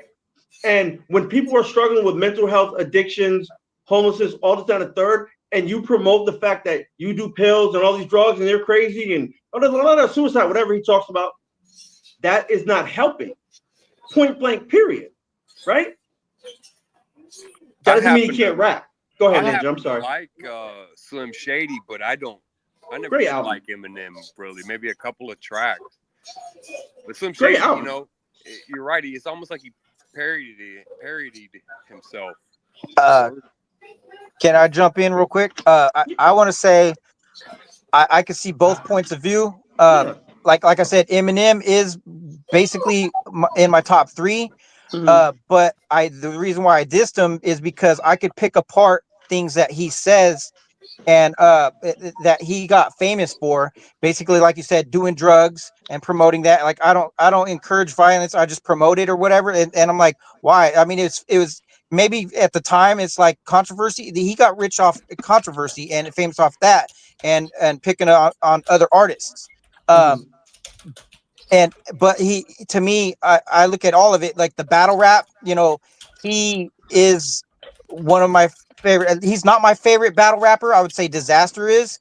But Eminem, the way he put together that movie Bodied, it's like 8 Mile on Crack. If you haven't seen it, that's one of my favorite movies. And Disaster was the main character as far as the villain part goes. Eminem, though, I would say he's a genius writer and producer. A lot of people don't know this, but he produced Renegade, him and Jay-Z. He produced a couple songs on the Chronic 2001. He wrote songs for 50 Cent, for Lloyd Banks, and for a lot of members of like G Unit and D12 and all that, and he brought a lot of people up with him. But so I would say to me, he is a garbage rapper. Like his content was garbage, but if you listen to some of the stuff, like I didn't know about it until a couple years ago, when basically I was going through depression, and I was on a playlist or whatever, one of the depressing playlist kind of things, and a lot of his songs from recovery were playing, and I'm like, I never heard this. And I'm like, this is actually really relatable to how I'm feeling. And Chris, I don't care. Yeah, well, Chris, Chris, I don't care. I really don't, because I like the fact of the matter is respect has to be in order in all things. I'm a man, right? So you're not just gonna take what I say, diminish it, dismiss it, and say it's garbage because you feel like it. I don't care who he is. I don't care who family he is. Word is bond. I put that on my kids. Don't play with me, yo. So you don't got to tell me what he is or who he is. It makes no difference to me. Seriously. No, brother, I was just saying you misheard. I don't care, though. And I'm telling you, I don't care, though. I promise you I don't care. I'm a man first. Period.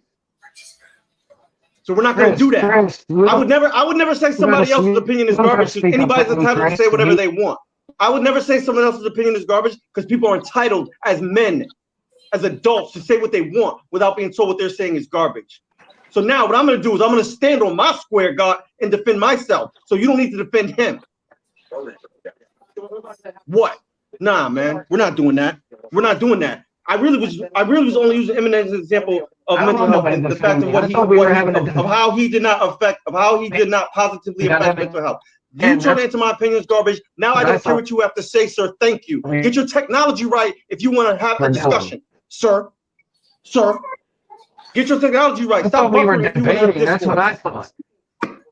I was not trying to debate, because I don't have pom-poms out for anybody. Sorry. But you, sir, with your intrinsic bias, forces you to automatically defend this white man because you think he's the Jesus of rap. That's all it is. That's it. That's all. Thank you. You can't see me, sir. You don't tell me my opinion is garbage. You're talking to a highly educated person who has taught at university. So your opinion, sir, is basura. The hell is wrong with you? Don't do that. I'm not the one. I am not. Think before you speak, and you'll get a much better result in life.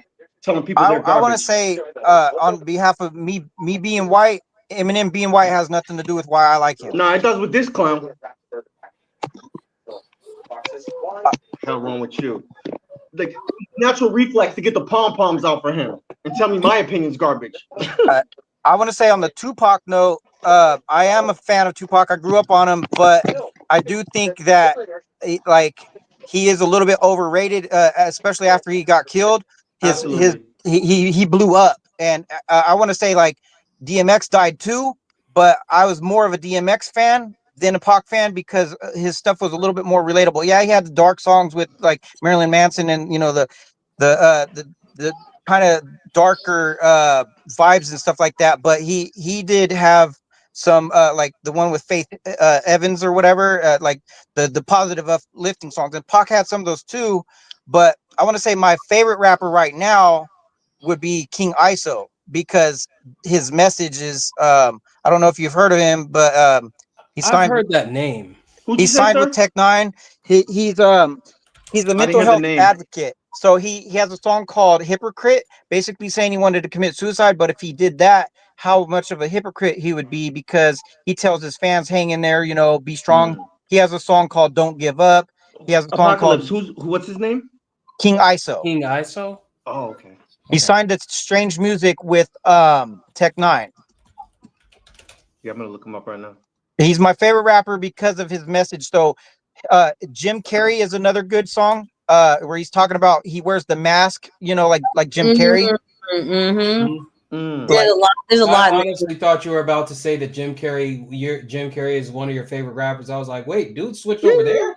No, but he's one of my favorite actors because he also talks about the mental health stuff too. Oh yeah, that dude got deep all of a sudden. Yeah. So yeah, I would say Tupac had a movement, and he did, you know, stand up for his people and everything like that. But I feel like he was I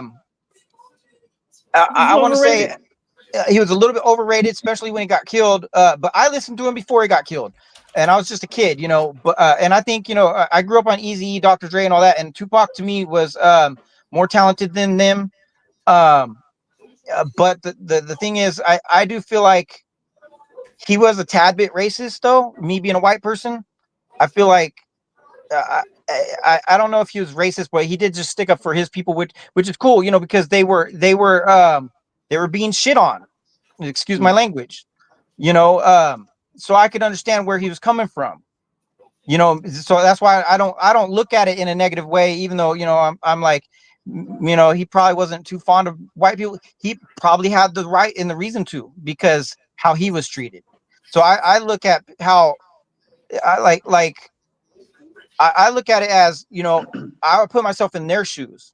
You know, Dr. Cornel West defines racism as privilege and power.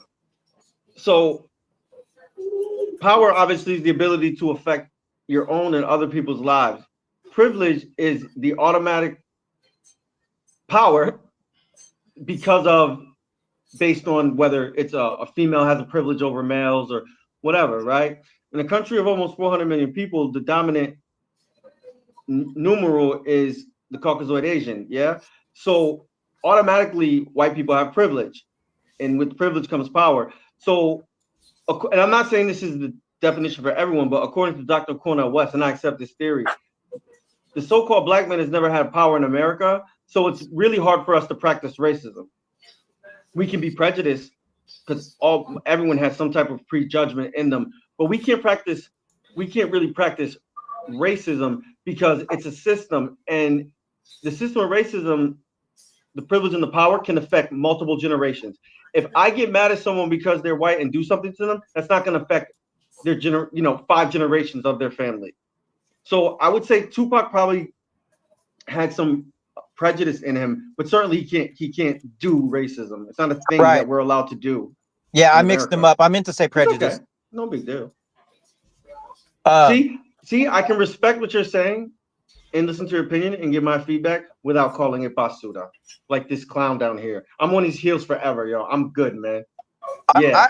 Don't have me back then, Heather. You know what I'm saying? Like, I don't care, yo. Like, I don't even gotta come to nothing for World War collab, yo. I'm straight, man. Word is bond. Don't play with me, man. Word, man. Like I'm tired of people saying stuff and flying off at the mouth however they want. You don't know me from a hole in the wall, man. Yeah, that type of time. Whatever state you in, play with me. How about that? And I'm educated, but I can also be ridiculous and ignorant if you want it that way. Play with me, yo. Because you can't see me at rhyming, running, leaping, skateboarding, hands, nothing. So watch yourself, homeboy. You watch yourself. Where any state you in, you watch yourself. Play with me, yo. You want to rhyme? Because you can't see me at that.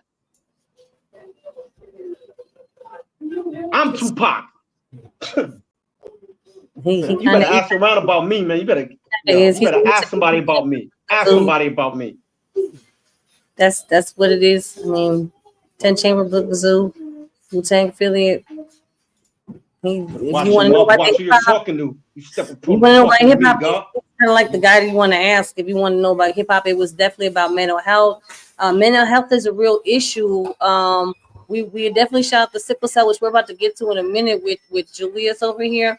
But I've also been taken to the mental health because most of us were not taught about mental health or about emotional education because no one's teaching our parents. It's something, I won't say it's something new, but it's not something that everybody had access to in the culture. Like there's always been shame against mental health and in the culture. Oh, we don't go seek help, that's not for us, like stuff like that, like don't, and it's passed on, like whoever from your family, whoever you're around, if your friends are thinking that and they're like, oh, that's not for us, you're gonna be thinking that's not for you.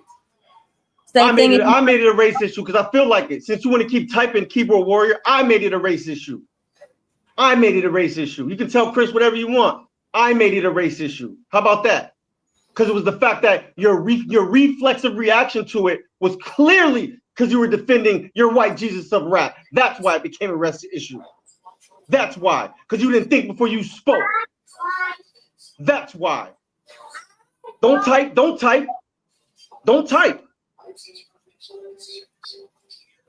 Come on, man. It doesn't have to do with that. And I'm not about to be apologetic for the way I'm going off, Heather. I'm not going to be apologetic for the way I'm going off because he wants to keep talking, because he wants to keep typing. Have something. He have no part of it. Good. Because I bet you can't make nothing pop in this business anyway. So who cares? Because I certainly don't. You made it a race issue because your reflex was to defend him. And I'm going to stand on that. And you said my opinion was garbage. And how is that fair? So now the fact that I'm standing up for myself, it's a problem. Right? So if you slap me and I shoot you, maybe you shouldn't have slapped me. Like my mother always tells me, don't start none, won't be none. Point blank, period. I'm done talking, man. He's out, Supreme. He's out. I want to say I might not, see how it escalated to that level, but I do understand because yesterday I shared some of my music on my group that I created. Chris is a part of it and everything too. And I was trying to get his opinion because yesterday I was video chatting with Chris and he was telling me, you should make a song about zombies because you're Apocalypse. And I said, I actually have. Let me share them to the chat. So I said, hey, what do you guys think? And I shared 3 of them. I said, which one's your guys' favorite? And this dude says, garbage. I said, what was that? And he goes, they're all garbage. So I understand exactly where you're coming from because that offended me and I kicked him out of the group. And then he ended up video chatting through Facebook. And I asked him, I said, well, what was that, bro? He goes, oh, that wasn't me or something. And I said, no, I think it was. And I said, you're entitled to your opinion, but there's a better way of expressing how you feel about it. You could say, I'm not feeling it, or, I disagree or something like that without saying it's garbage. Because at that point, cut anybody down. You don't have to cut anybody down. I mean, yeah, because the word garbage, that was a cut down. It was a cut down. And he has a right to feel upset about that because if you're gonna straight cut somebody down and you don't realize that you have a lot of knowledge in that area, like we have Hip Hop 101 every week at Worldwide Collaboration, and who's helping us out? You definitely help us out with that. You're not the only one. We have a lot of other people like Ice Dog and other people that's up in here. Bearing the debate that's up in here. But as far as like knowing your hip hop, you definitely know that. You know what I mean? So all I'm saying, Heather, is like what he's saying in the chat. I thought we were debating on Eminem. I saw that. Yeah. At what point did I say we're debating about Eminem? He didn't even let me finish my point about mental health, because that's actually what I was talking about.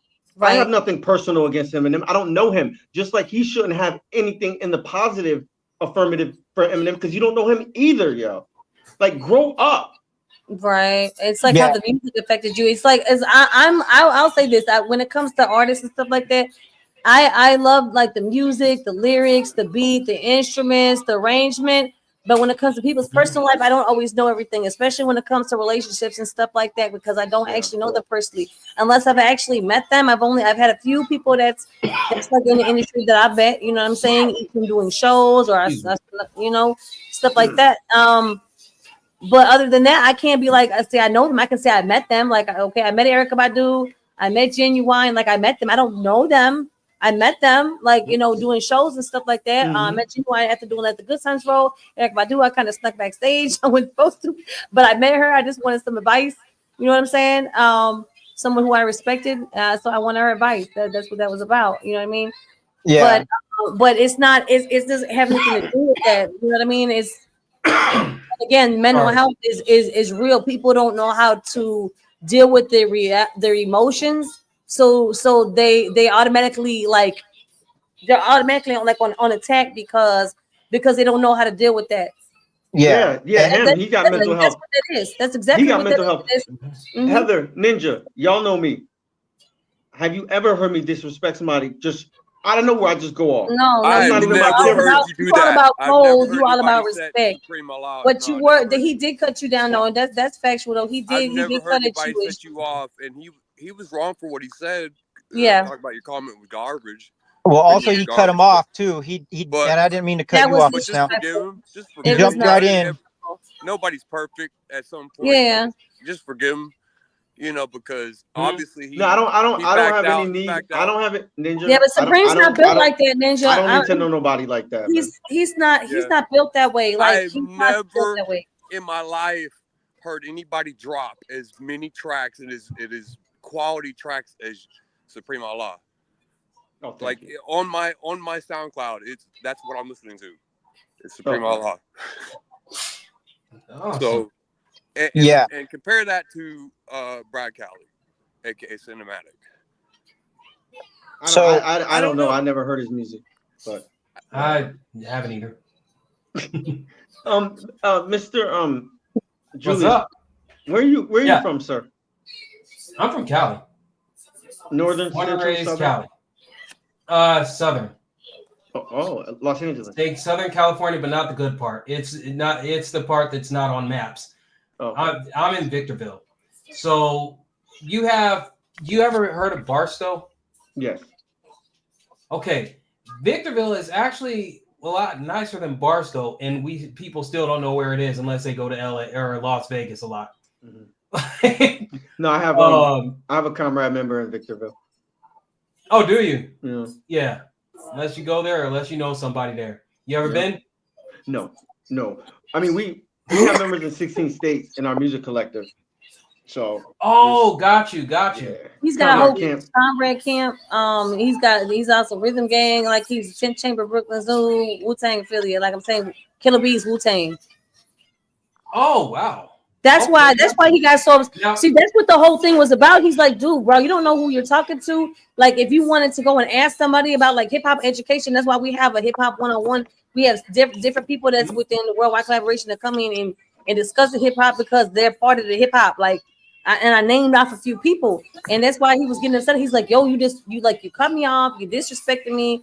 And this and that, and like that's not cool. And then he's like, then he tried to back up off it, but he didn't realize, like he didn't know I don't even think he realized what he said, who he was talking to, is what happened on there. But like again, people have to work on themselves because you never know, like anything could trigger you. People have different triggers with their mental health. Okay, so if he says something, to him, like he really likes Eminem, so he was like, I'm gonna get this, but in actuality, you didn't even give him a chance to say what he had to do with it having to do with Eminem. He was using Eminem, discussing him to show how some of his lyrics were discussing his own mental health, and since Eminem's mental health that he described by his own self was not good at the time that he wrote some of those tracks, it wasn't necessarily helping some of those that had the mental health because they were doing the same behaviors that he was doing with the mental health issues that he had at the time. That's what he was discussing. Right. That's what I was trying to talk about tonight. That's what it was. All of a sudden, I didn't even hear what he said because his mic was jacked up. And that's why I said, get your technology right. If you're gonna sit here and tell people they're garbage, and the thing is the reflex to defend him was absurd because it's like, not only have I not even finished my point, you're defending a man you don't even know. And I don't know how old he is, nor do I care. You don't know. Please, no one tell me. I don't even want any information about this man in my head. But the fact of the matter is you're coming on here talking about, I'm going to defend someone I don't know to a person that you could know, and we could possibly do something positive together. But instead, You tell me what I'm saying is garbage, and I'm garbage, and then you got Chris here defending him, talking about he's a respectable person. What about the fact that I am a respectable person and I did not disrespect him? So now the Eminem effect has multiplied, where we got one white man telling another black man his opinion is garbage. Now another white man's defending him, and I'm supposed to just sit back and not say anything, as if I don't have logic in my mind. I'm not doing it. And I'm not gonna forgive him, because I don't need to know someone like him, because he'll make because eventually a person like that who doesn't want to work on their own self and just talk to people they don't know respectfully, they're gonna make a person go back. So I want to say, that's not cute. Yeah. I want to, yeah. My bad. I wanted to say on how you said, the word positive, and that's what we're about, with this, it says right there on the banner, it said mental health matters, and that's what I'm about, is the mental health part of things, and that's what Reckless Records is about. So when I created that group chat, and I had that guy tell me my stuff was garbage, I said, hey, that's not tolerated, because we're supposed to lift each other up, not kick each other down. I said, I know sometimes I struggle with my delivery. I could write like crazy, but when it comes to being on beat, or having the oomph on it, and saying it with attitude, I struggle with that. And I was actually collabing with Cinematic, and he gave me his feedback and said, you need to deliver it a little bit more harder than that. I said, okay, I respect that opinion, even though I didn't want to hear that, and it hurt my feelings, because the next morning I woke up, I was a little depressed, like, damn, it's never good enough, for him or my brother-in-law who raps with him all the time. I'm like, it seems like I'm always getting negative feedback, and it sucks, but that's the reality. If you aren't, at the level that you should be, people are going to tell you that. So, but when the other guy called me garbage yesterday, I was like, that's kind of just rude. You could say in a different way, because we're, like I said, like Heather said, mental health matters, and that you're supposed to be a part of that that society and that culture, and that's why I like King ISO, versus Eminem. They could go head to head. King ISO raps fast, Eminem might have the record or whatever. I personally think Twista still has the Guinness Book of World Records, but I would say Eminem would probably, have all the metaphors and all the, the wordplay and the everything, and maybe even get him on speed. I don't know, dude raps with Tech Nine and all that, so he might get the speed. But I can tell you right now, I'm gonna side up with King ISO because of his message. Mm-hmm. And so that's why I do support what Supreme Allah is saying about Eminem. There is a couple songs I heard of Eminem, like I said, that his message was, sometimes he raps about relationships or whatever, and that does get old. But like when you hear one song about beating your wife and killing her, putting her in the front seat of your car, have her waving at people with sunglasses on her and all that, it's like, yeah, for laughs and stuff. But then the next song you're rapping about, oh, boohoo, my relationship. That does kind of contradict itself. And that's where, when I battled Eminem, he didn't battle back, of course, because I'm nobody to him. But I was pointing things out like that, where, this is what you're doing with your talent, and you're teaching these kids that look up to you, because I was one of them. And now I write and rap that way because of who I listened to. And if I would have listened to somebody more like King ISO when I was growing up, then I would be a whole different person. And so I do respect the positive. Like, I'm glad you used that word, Supreme, because positive to me, see, I'm Apocalypse, right? But I started off as Pestilence, and Pestilence is a horseman of apocalypse in the Bible and everything. And I didn't even know that at the time. I just switched names, and it was a coincidence. But to me, I made a rap and I said, well, Pestilence is negative and Apocalypse is positive. I said, I choose to go with Apocalypse because, that's my alter ego, but I'm like, he's going to win every time because of the positivity. So I don't always rap positive, and I don't always have a mental health message. Sometimes I'm just spitting, but where I'm at now is I would rather hear something that has a message and is deep and is positive than, all that, I would call it, compared to mental health related raps, it can be taken as garbage. Okay. I would say to me it's not, because I appreciate all the art. Like even people that I don't even think is all that great, if they send me a track, I listen to it and I give them my feedback. But I tell them, I appreciate you sending me that because I relate to these kind of bars right here that you said. Like I'll pick out the positive in it and give them, because I used to be a manager at a cell phone store, and you have to coach your reps. And if they don't do something right, don't sell a phone or whatever, instead of telling them you suck, you're garbage, like you totally pissed that customer off or whatever, you tell them, you could have done this a little bit differently. But first you start with a compliment, and then you tell them what they can improve on, and then you end it with another compliment. It's a compliment sandwich. You send them out the door. Yeah, but that's different than what happened. You're absolutely right. If someone needs to send something and maybe the notes are wrong or they're off rhythm or something like that, and it doesn't sound very good, instead of being like, "Oh, you suck, you're crap, you're garbage," be like, "Look, is this what you love to do?" And you tell me yes. I say, "Is this what you want to do? If you could have a choice to do anything, whether you got paid or you didn't, is this what you would do?" And you gonna tell me yes. Okay, let's get serious then.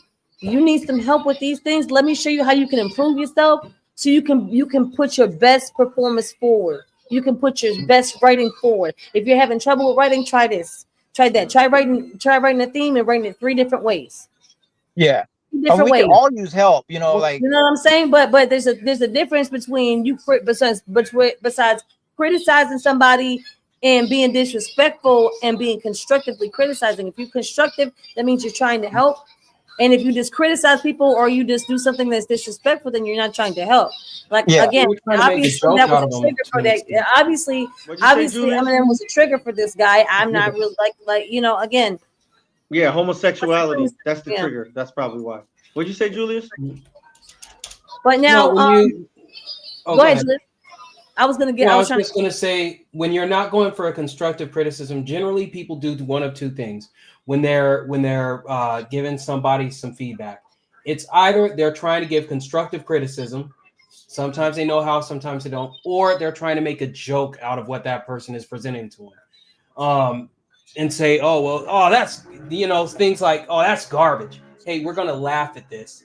I'm not gonna say it how it is. This is more so to focus on how bad it is, so I can get a laugh out of it, or so I can feel better about myself." A lot of times, that's how people do. So if you're not giving constructive criticism, you're generally trying to downplay and make a joke out of what someone else may feel is very hard work. So there's no need for that. Like, right. What is that going to do anyways? What's that going to do if you're trying to bash them? It's not going to help them improve. It's not going to help you hear anything better from them later. All it's doing is taking a moment to put somebody down and to laugh at them. Well, that's why I use the word diminish. You try to diminish and downplay, my opinion. See, and I would have liked to hear both opinions had it not started off the wrong way, because it would have been a good debate. Yeah, I think. But sir, I wasn't trying to debate about Eminem. I was coming to talk about mental health. Right. The crazy part. And this is why we need to talk about. This is exactly the whole reason why we need to talk about mental health, because people don't have it. People don't know about it. They're not educated on it. Like, okay, I go and I educate myself on stuff, and obviously Supreme goes and educates himself on stuff. I used to pick up a book and read, pick up a magazine and read. I'm reading, I'm writing. Hey, I see you, neighborhood Trump. I'm not ignoring you. We see the homie in the background. We support you too, neighborhood Trump in the building. He waving at me. It's what's up? You got Trump in the building. He trying to throw signs. He throwing up like what she want me to do on the west side. He doing out there. He doing out them signs. Throw them signs, brother. But no, this is why we need people talking about it. And when people when they're leaders and when they're very knowledgeable. And I want to say leaders in the industry, when they know what they're talking about, people need to be listening. You need to figure out who's talking before you start. You're like, oh, this and that. Wait. Find out who he is and what is he talking for. You trying to talk about, oh, this and that. Well, maybe just because you like this guy, that's your personal preference. But if we're gonna go based off of content that's presented, we know what the content is. But he was missing already Mount Spaghetti. That's what the content is. Yeah, but he was missing Supreme's point. Supreme wasn't saying that Eminem was trash. He was saying that his on the mental health note, his content. What I just said concerning mental health. It's not helpful. If you got someone mental health issues, then they might be following that. Like I said, like, I don't know the most Eminem lyrics, but I know there's vomit from 8 Mile. There's vomit on the sweater already. Mom spaghetti. He talking about how he had issues with mental health issues with his mother, and then how that's affecting him now. And then he goes to talking about all these different things. And there was some abuse with the mother, and there was a lot of mental health issues going on. So when the way that he was acting out, that played out in the music, but that played out in real life for him. That's why it wasn't the best example, because he went through all those things. And it's net. So if you're gonna say, "Oh, we're gonna push it up there," we can't do that. Now, if you're gonna say, "Hey, he made it through," then we can give him a round of applause. Right. We can give him Eminem a round of applause. Hey, you made it through, buddy. You went, you did the mental health work, and you made it through. But making it seem like it's okay to just dwell in madness. No, I don't care how good it sounds. Yeah, no, it's It not might good. sound We don't want to do pleasing that. to the We don't want ear, to glorify that either. But yeah, to say it's okay to dwell in depression, madness, pills, suicide, you might be triggering someone. It's not okay. It's just not. And the fact of the matter is that, like, guess what, yo? 9 times out of 10, if I'm triggered, I'm in America. So that means, like, I am not in Nigeria where we are the dominant factor. So guess what? It probably is going to be about race, because I see what he typed. Oh, you made it about race. Everything's about race in America, whether you like it or not. You better pick up a book. But possibly you have mental health issues, Mr. whatever your name is, because of the fact that you are infatuated and have homosexual tendencies towards Marshall Mathers, but we're not judging. I mean, I don't know. I hope I'm not coming off with homosexual tendencies because I stuck up for Marshall Mathers a little bit too. But that's how you were not disrespectful. No, That's you came not from what an educated point of view. Yeah. You're saying your opinion. There's nothing wrong with that. You gave your opinion without being disrespectful. That's pretty much what it was. You didn't snub anybody. You didn't cut anybody down. You didn't talk smack about anybody or anything like that. That's what it was. It was cutting him down in a disrespectful manner. And started it off on the wrong foot. That's what it was. That was definitely what it was. But since we're talking about health and mental health, now I know we have some other health issues we wanted to talk about. Julius, you want to talk about some of the sickle cell? Because you've dealt with those health issues. Besides with mental health, we started out talking about with the ADD or the ADHD and like how that was like affecting. Oh yeah. Okay, and then we started talking about the other mental health issues, because overall people really need to start talking about and fixing their mental health and seeing what triggers them, what helps, what doesn't help, what makes it better, worse, all these different things. People need to go and fix that and do the work, because you're not alone. There's a lot of people that if you don't fix yourself, then your life's not going to be so hot, because it's going to pop out at one point or the other. And if you stuff it down, then it's going to come rear its ugly head later on. You know what I mean? It's like the same thing with the illness. If you have an illness, you don't want to take care of yourself, it's gonna rear its ugly head at some point. If you just pretend like, oh, you're well all the time, but you're not, you're like, oh, and you can just eat whatever you want. Next thing you eat the wrong thing up, you're in the hospital because you knew you weren't supposed to. You knew you were supposed to live by a certain set of guidelines. So, what are your guidelines? I know that you've dealt with sickle cell, but that for you, that you're at this point, you've been able to kind of like keep it more at a maintenance level where you're not having as many flare-ups and crises and stuff like that. Can you tell me some about that? All right, so I don't know. When I mentioned sickle cell, there's a little bit of an imposter syndrome kind of thing that happens in my mind, because I know that there are so many people that when they deal with it, they're in hospitals as young people, as adults. They're in hospitals so much throughout the year. Me personally, when I was younger, I was in hospitals so much. Like I'm talking about every school year I was having to miss so much school because I was consistently in the hospital. Part of that is because there wasn't a lot. I'm 40 years old, born 1984. There wasn't a lot of knowledge about sickle cell out there, especially in my area, which was there were a lot of white people. Sickle cell wasn't really talked about. Doctors misdiagnosed me for like spinal meningitis, like just whatever might fit. So by the time I found out, I was 7 years old and in and out of hospitals. Once I got a little bit older, it was all about maintenance. And here's the thing. If you were to see my cabinet, I don't really eat as healthy as I should.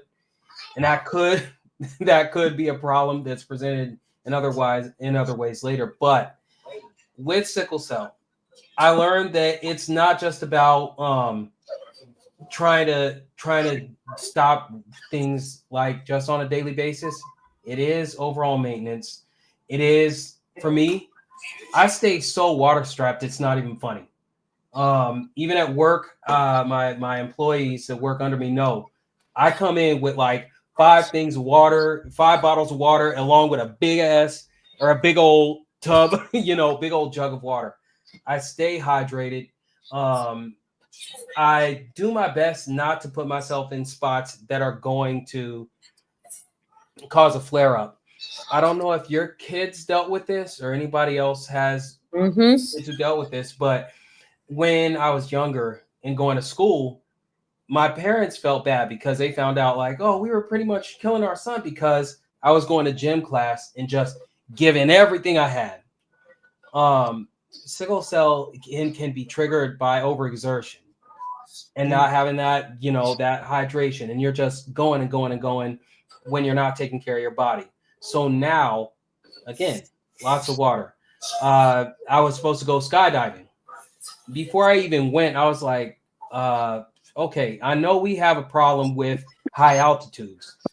So let me check on this. And I was ready to risk it all. Women will do something to you. Huh? That's a no. Yeah, it's a no. But I was talking to this woman, and I was trying to impress her because she's like, I've never gone skydiving. I want to go. And so when I called the sickle cell organization in the area, I'm like, hey, so how bad is skydiving? They're like, yeah, you don't want to do that. I said, is it like kill you bad, or is it like a little crisis I might get through bad? I'm trying to impress this woman. They said, we can't tell you what to do, but you don't want to do that. It's making decisions that in the long run are going to take care of you. They're going to help you out. I know that with a lot of things, I stay conscientious. Did I even use that word right? Supreme?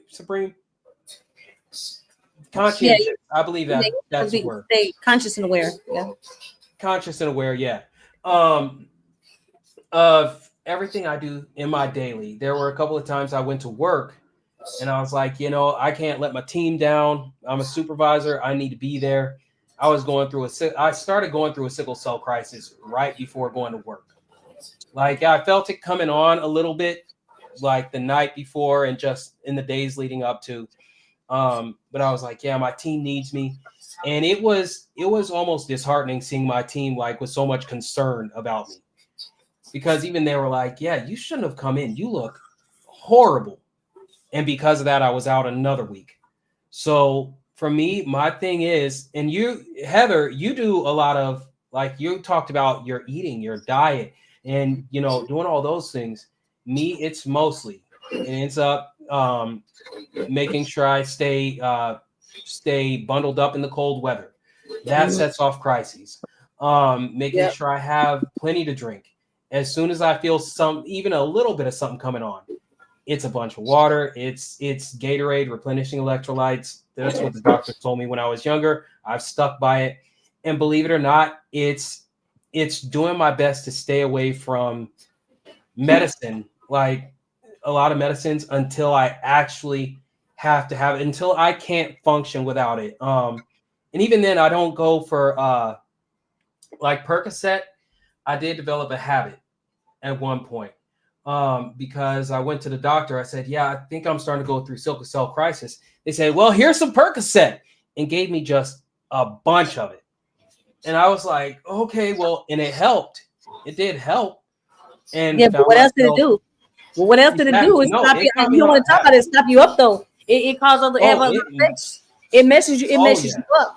It messes you up bad. They don't talk about everything that you take as a side effect. And like you said, the medications. My children are. Check this out. My children are not on any medications for the sickle cell like that. They're not taking the penicillin. The others are because they all had a side effect. We did the penicillin when they were younger, and now they have bowel issues. Amoxicillin. That was the one that the penicillin. I don't need to mess with. Yeah. So now, if I take anything, it's ibuprofen, and just enough to where I can either try to get to a decently comfortable place to sleep. It's now I will tell you, y'all know what Flexol 454 is? Are you talking about Flexeril? Flexol. I don't know what Flexol is. I know what Flexeril is. Oh man, that was like, you know what it is, Ninja? I'm looking at your face, and I thought you knew what it was. I have never tried. I've never heard of that. Okay, Flexol is like Ben Gay, but it's Oh, like maybe I have heard of it. It is what? Oh yeah, it's like to the 50th power. That stuff is strong. It'll clean out your nasal passages and everything all at the same time. But I use that like rubs, ointments, salon patches, things like that. But I don't ingest too much to help me take care of it anymore because, again, I developed a habit. My body and I started having to depend on something to help me out with the pain. So it's basically maintenance, and it's doing your best to push through it, to teach your body to, hey, you know what, I don't need to try to just rely. I'm going to be in pain anyways, whether I take medicine or not, but I need to take just enough to where I can function and push through that pain, learn to deal with some of it. That's all Hi, Kimberly, how are you? Kimberly from Facebook. That's Kimberly. I'll just stop in the middle of it. Yeah, she's one of the WWC family. She's got a show that comes on throughout the week. Kimberly Divine Show. Thanks for support, family. Oh, okay. We appreciate y'all showing out. Yeah. Now Kimberly performs as well. She's a podcaster. Oh, okay. We do any artist business, all that stuff. So if you like a lot of people are artists, like producers, composers, writers, lyricists, singers, rappers, stuff like that. But we also do have people that do other stuff. I mean, we have people that write scripts, that write books. That, you know what I mean? We have people that do magazines, podcasters. Really? I mean, there's like all kind of stuff. You could, if you want to come on, we got a comedian. You know what I mean? You know, whatever you do. You know what I mean? We're like networking together to do different projects and support each other. C2C Anthony was on here. He's actually helping me make. We're working on creating the first strains of cannabis, medical cannabis, specifically to treat the ailments of sickle cell. Really? Yes. That's awesome. I'd like to sign up for that. We first had this particular blueberry strain that was originally approved for this man's mother for cancer. Mm-hmm. And it worked very well for that, for the pain. So we'd like to use that for the pain. And then we have a couple other strains that we're actually looking for, so that we can grow that and use the extraction so that it can be used like in a gummy or like in an organic juice, stuff like that. And then if people want to take the other options, they can use those other methods. But those will be the ones that we're offering the most of, obviously. You know, some people like the other people for like the gummy, and like I said, the gummy and like an organic juice, of course, you know, that makes it much easier, right? It's healthier. You know, I'm sure there's some people that want to smoke. That's up to them. You know, smoking probably not advised for sickle cell. Vaporizing is different because they're not getting the smoke and it goes directly, and you get the medicine directly. But again, I know the ones that most people are more comfortable with the medicine is usually the gummy or like a juice, something like that. But we'll have other stuff available. But that's what we're working is the extract. Do that and do the extract, so we can have the medication. There's three things that stuck out to me really big. It's the pain relief, the pain medication, vasodilation, which means increased blood flow and increased oxygenation, right? And it's anti-inflammatory, which is what causes sickling, the inflammation. Yeah. It is. So, and that way, if somebody does end up needing to use it on a daily basis, it's much safer, and there's much less side effects. Okay. Now, on the note of that, of the inflammation and things like that, one thing I will say that I think a lot of people don't do is properly educating themselves on sickle cell. I had it for years, and I didn't actually start looking into what all it entailed, the whys behind why the blood cells start doing this and all that, until maybe 10 years ago. You know, I was 30 years old before I started trying to understand my body and why, you know, these things could happen. Educate people, educate the people around you. Because for a lot of people, it's just a Make-A-Wish Foundation thing for them, where this person, a little sickle cell patient. Why aren't you skinny? Because I eat too much. There are other things that happen with sickle They don't cell. even know we're included, though, Julius. They don't even know that there are sickle cell people and family members. They don't even know that we're included. They don't know that we're included with St. Jude. They don't know that when they do the St. Jude house, it's not just for the cancer patients. It's also for the sickle cell patients. We get left out. Now that I don't know, maybe it's because they're listening on Facebook or the other places I'm at. But now I'm starting to see ads where they're like, oh, now that I'm trying to come out with things that help our people. Now they're like, oh, they're going to do this medical trial, but they didn't have anything before. They had nothing, and nobody would listen. Nobody was trying the natural stuff. I mean, like people didn't know about chlorophyll or any of the other different things, because chlorophyll is basically the plant equivalent of the hemoglobin. Yeah. Do you know what I mean? No, So I mean, there's so like many. I knew that for sure, but I had heard something about that recently. So that we weren't consistent enough. We weren't consistent enough with it, and then you have to refrigerate it because you don't want it to go bad or go moldy. A lot of times you use the alfalfa sprouts, and probably if you were wanting to grow the microtrees, you could probably grow that in your house and use the blender juicer thing and do that optimally. So I'm looking into that, all of that, because none of us were taught any of that. And then I went to nursing school, so I was taught about all the pills and the all that. But they don't really teach you so much about they call it CAM, or alternative medication. Right. Right. The reason why that's where it's really at. The reason why I don't know what's going on, but it's on a slight delay, so I wasn't trying to cut you off, sis. No, I'm not sure why it's doing that, but so the reason why things like sickle cell research hasn't become more money poured into it is because it's very similar to childhood cancer, where if they come up with a cure, well, if you can give a 3-year-old that has leukemia or some other form of cancer a cure, you're only going to treat them one time. So there's more money in the maintenance than there is in the solution. Yeah. So you're doing very good work, Heather, with bringing awareness to it, because if it becomes more of a solidified in people's mind as a passion project, not to call it a project, I'm not, diminishing the devastating effects of sickle cell anemia, but it becomes more in people's minds as a in vogue thing and a passion project, people will be more susceptible to helping fund it. So the more noise we can make, the better. It's just like people have been overdosing on heroin forever. It wasn't until it started to affect a certain class, and not race, but a financial class, that it became all of a sudden a person injecting heroin or fentanyl is a quote unquote disease. But when a lower class financially was doing it, it was just a habit or an addiction. Now it's a disease. Yeah. So it's great that you're doing the mixtape, that hopefully we can get out by the end of May. Because when you mix the music with it, it becomes very powerful. And that was just my 2 cents.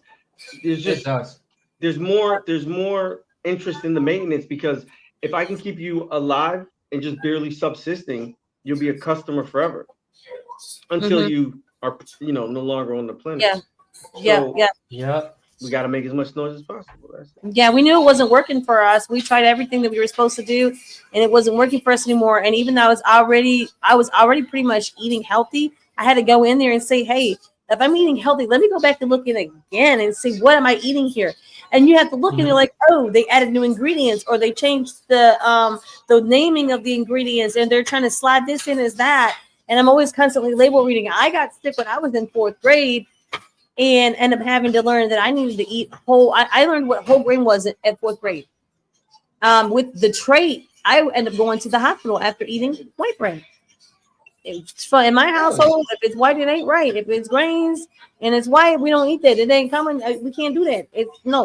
We do like whole grain, either like the brown rice.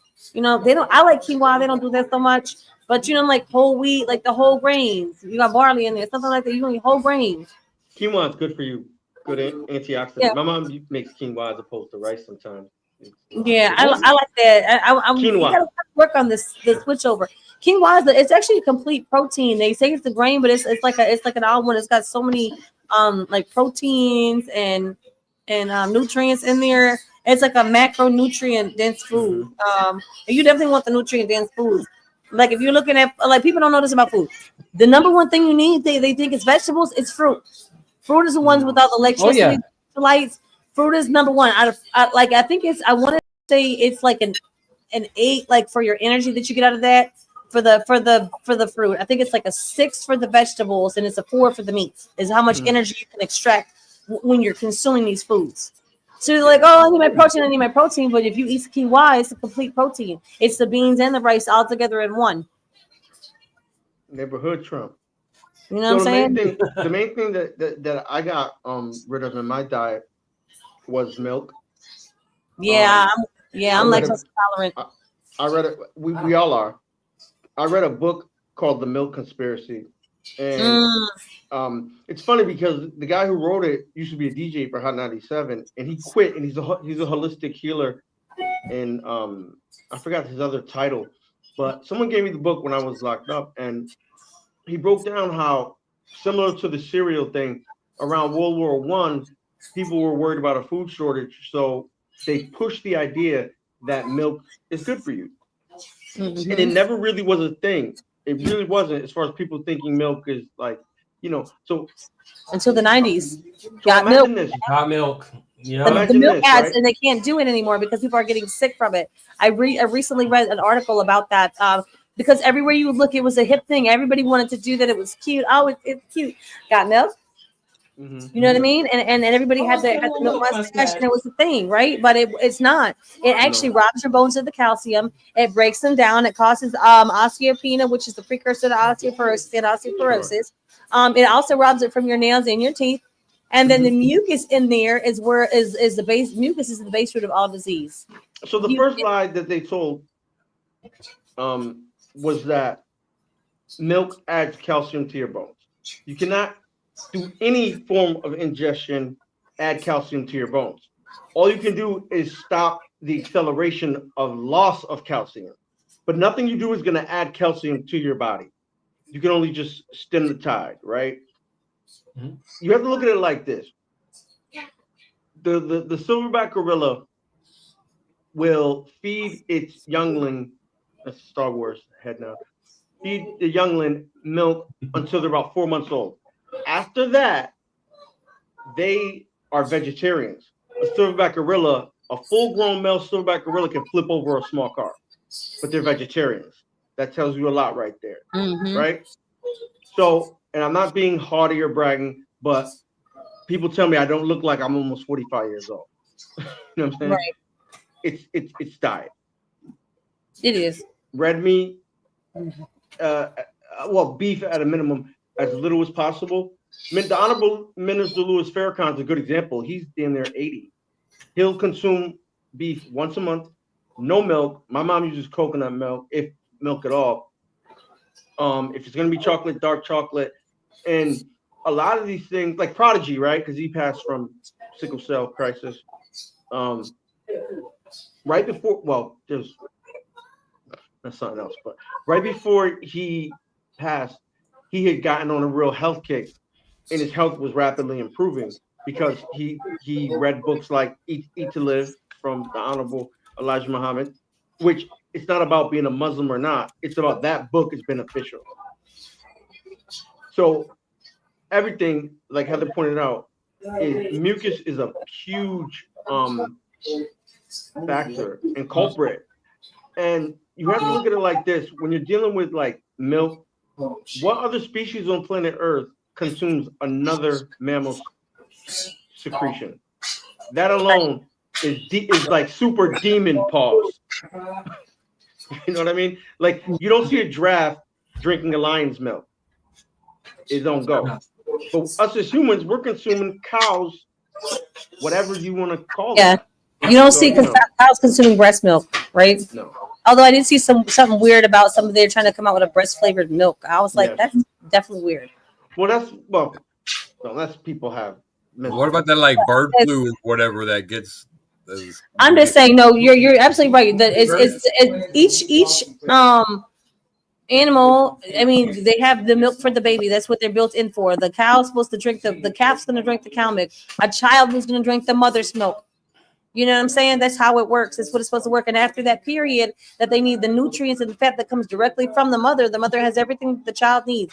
Whether it's a human child, whether it's the cow and the calf, whether it's a goat and the kid, whatever, you know what I'm saying? Whether it's a Joey and the kangaroo, you know what I'm saying? That thing. It's the same. That's they get the mother's milk and then they move on. They need other nutrients and they find that in their environment. And most it's vegetarianism. It's not, you're not really supposed to be eating that. And a lot of problems that people have, like, okay, when you have, it's all mucus related. If you have problems with your eyes, the cataracts, do you know what that's from? And the glaucoma, well, it's from the mucus. See, the glaucoma is when it's in the vessels, and then the cataracts is when the mucus films over your eyes, and you have to cut the mucus off because their body never cleared the mucus up. So every day you're stuffing it in. If it doesn't, what you put in, it has to come out. If it doesn't come out, then it builds up and it builds up and then it's built up, and now it's in your eyes. And if it's in your eyes and it goes to your brain, then what's happened? You probably got Alzheimer's, dementias, and stuff like that.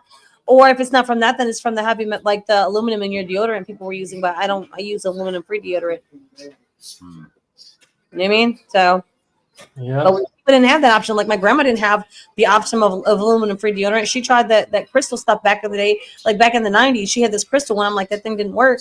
But she was trying something, but they didn't have anything else. They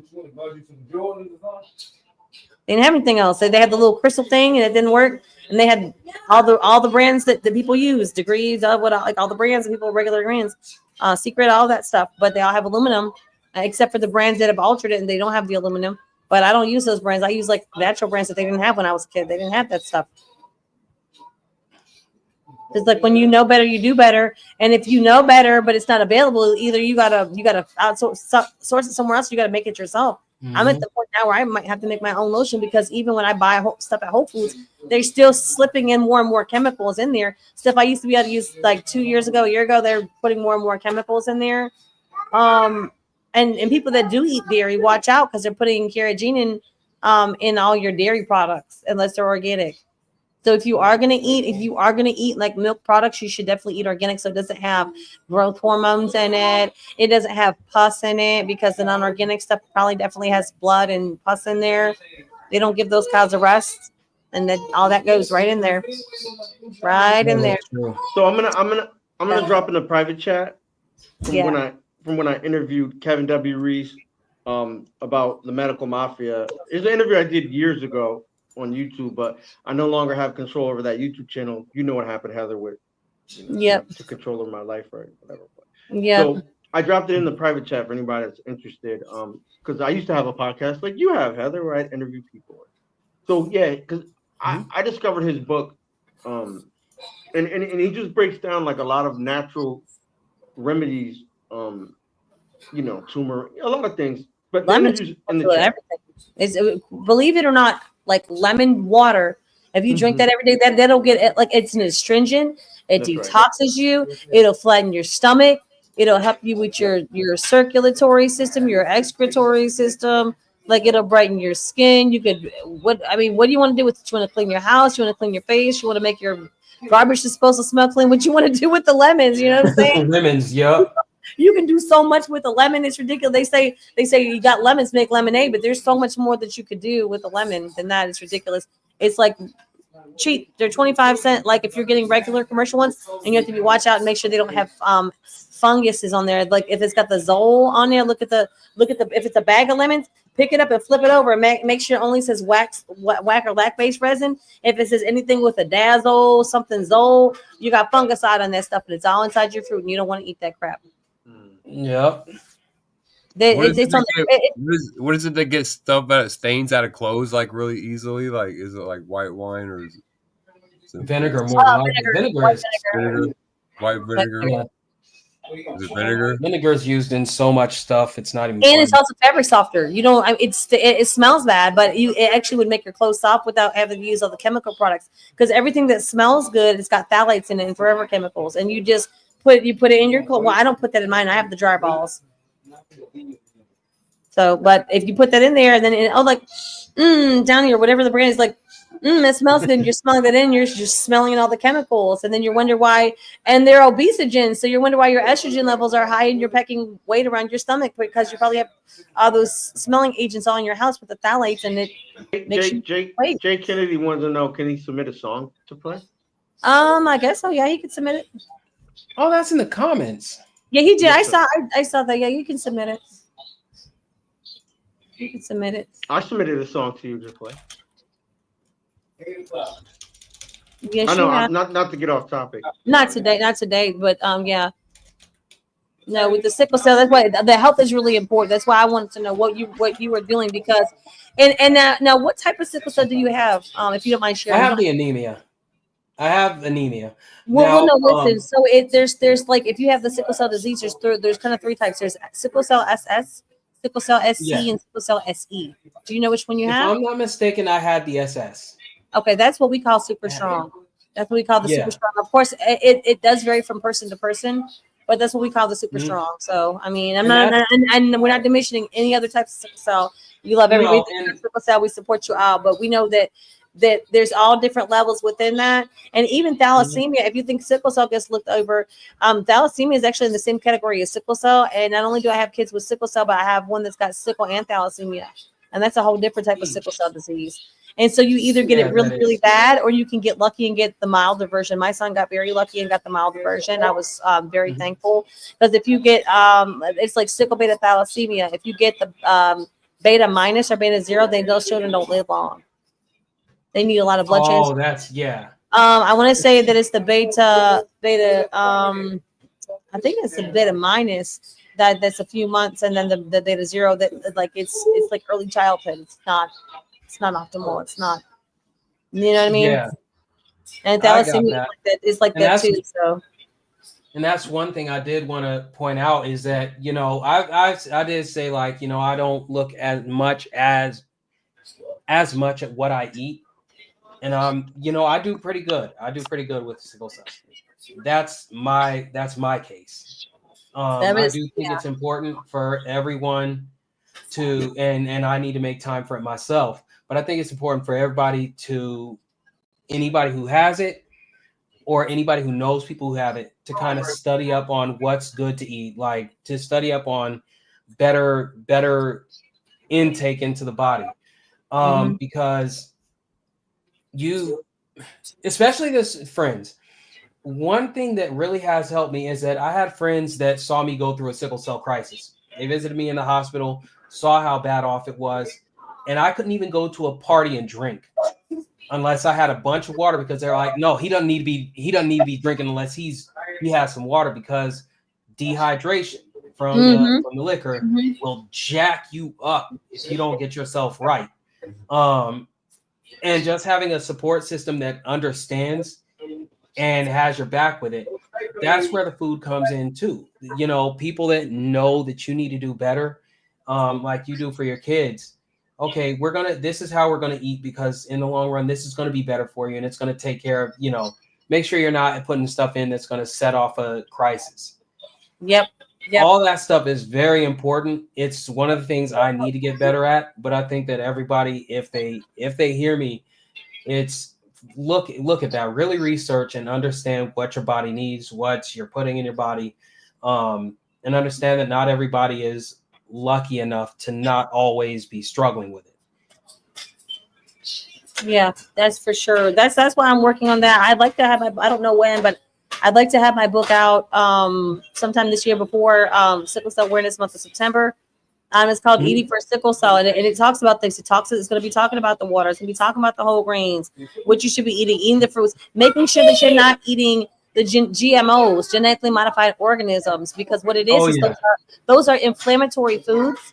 They have chemicals like Roundup and stuff like that, heavily pesticides in there, and that will definitely cause flare-ups. Any of the foods that we grew up with that you like to eat, like the sugary cereals, like all those chips and stuff like that, you need to throw that out the window. If you like snacks and you like stuff like that, get that organic version. And then you still have to read the labels and make sure they're not slipping stuff in there. If you want cheese, like if you want cheeses and your kids like that, don't rob your kids. Go to your local health food store, find the organic version, look at the ingredients and see which one's got the better ingredients. It's got maybe more fruits and vegetables in there, whatever it is. Some of them got fruits and vegetables with a little cheese flavor, whatever it is. Find the organic version that's going to work for your family and eat that if they want a snack, if they want a treat. Don't buy them the regular Cheez-Its brand that's got all the GMOs in there with all the inflammation and send them to the hospital. Get them and it's tough because the kids have the parties, and if they don't, all areas don't have the access to the organic. So if you can't get organic, then you have to try to get the non-GMO. But sometimes non-GMO is still GMO if they add certain stuff to it. So you really got to think about school. What you're getting in there. What are they eating at school? Like my kids did the best when we were through COVID because we did a trial. My vision was to have us go completely non-GMO and organic for breakfast, lunch, and dinner. Because kids are going to want to eat 3 meals. Like I can eat too. I know do fasting. When you're a kid, you're hungry. You need the fuel. You're building stuff. So let them eat the 3 meals if they want. If they want to, then don't fuss over them. You know what I'm saying? But that part, you know what I'm saying? Like, oh, you only eat twice a day. Oh, you're baby. Now, if you're sick, if you're recovering, if you got a broken bone, yeah, you may need to eat those 3 times a day. Do you have to be big? No. But you want stuff that's going to build that. If you broke a bone, you want to be eating protein, something that builds it up. You know what I mean? If you eat meat, you'll be eating like chicken breast and stuff like that. You know what I mean? Or like those organic chicken thighs and having a meal with it, with your, put stuff in the slow cooker or whatever, that kind of thing. But you want to be, and if you don't eat the meat, you want to have like beans in there, like the quinoa, or some different stuff, vegetables in it, whatever you eat. Maybe you're eating organic sweet potatoes, purple potatoes, or something like that. You can put potato in anything, you know what I mean? Green beans, whatever. I mean, whatever it is, you know what I mean?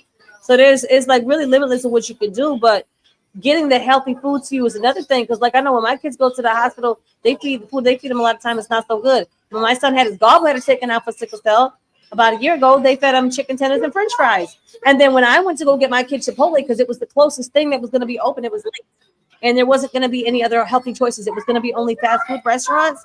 So I have something where I could get some vegetables and some leaner protein and a little guac. I did light cheese. I did light guac because I knew he had his out, and then we did the chicken with the vegetable, like the beans and stuff, the vegetables, and it was like the salad with some brown rice. And then they were fussing at me because they're like, you got him Chipotle. I'm like, well, did you see what they gave him? I'm like, Chipotle was the best thing I could get at like 10 o'clock at night before everything was going to close. There wasn't anything else. And how am I going to cook him something from the grocery store? I'm going to heat up a microwavable meal. Chipotle at that point was my best option.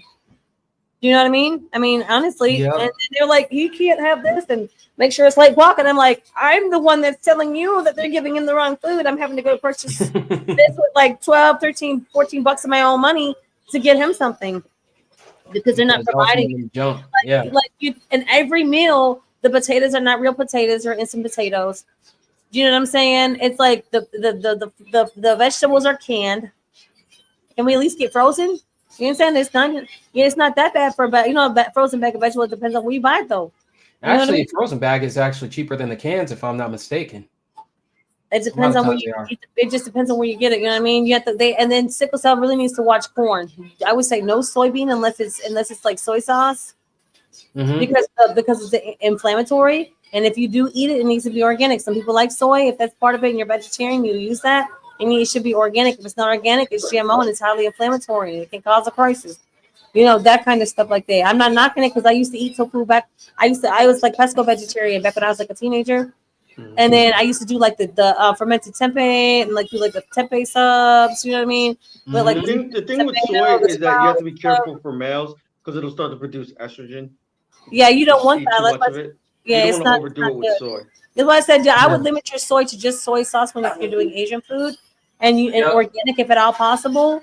Like a tablespoon, probably the tablespoon if it's throughout the whole dish. You know what I'm saying? It may or may not be organic, but if you're cooking it, usually organic.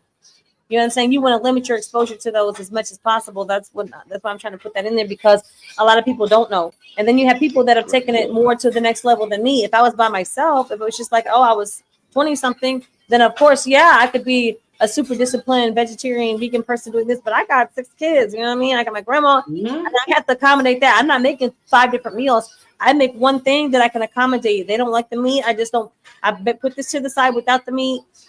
And we've had to switch it up because it got to match it. Yeah, we to the point where I got someone that wanted like a vegetarian pasta and someone wanted the meat in it because the meat gets weird from the grocery store and you got to switch it up. Then we had to go to the pasture raised beef.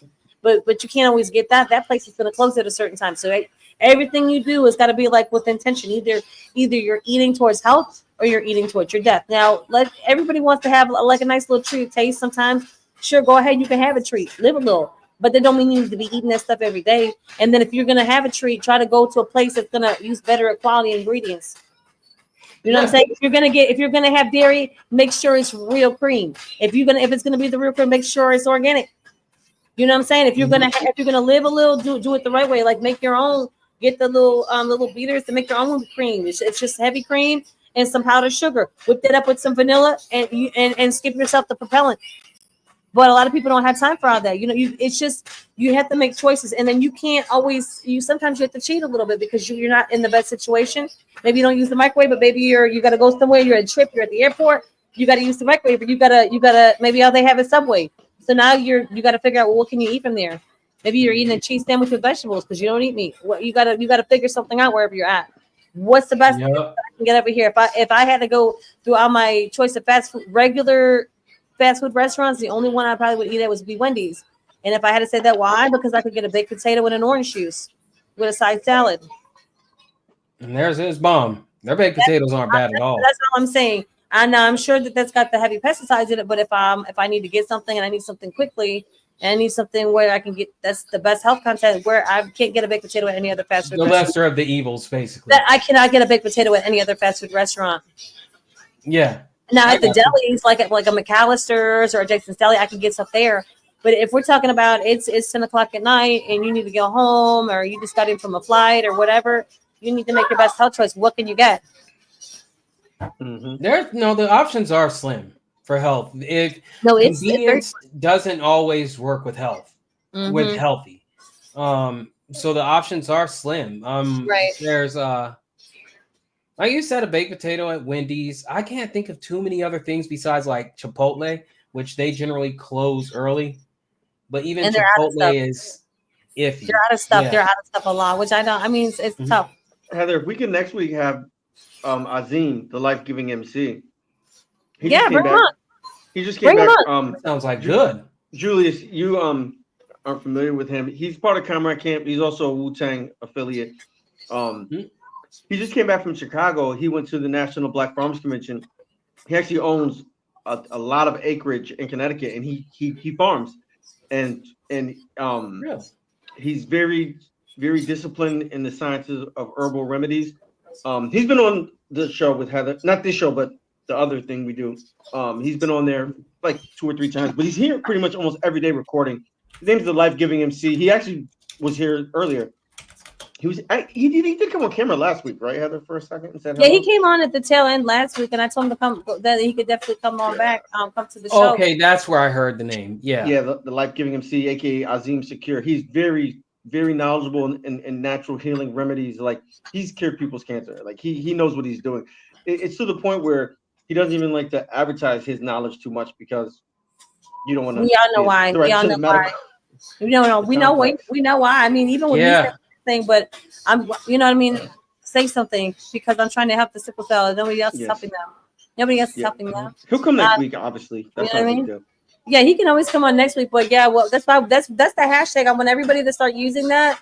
And if you help somebody, if you show up and support, you use that hashtag. Show up for sickle cell.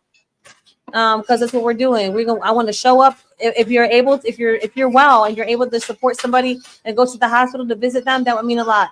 If you're not well, or if they're not well for you to come see them, we're sending trying to send some care packages and things that they would need. In the wintertime, like things to keep you warm, and the summertime, things to keep you cool, like non-GMO popsicles and stuff like that you can put in the fridge. You see what I'm saying? Certain stuff like that's important. You don't think it is, but staying hydrated.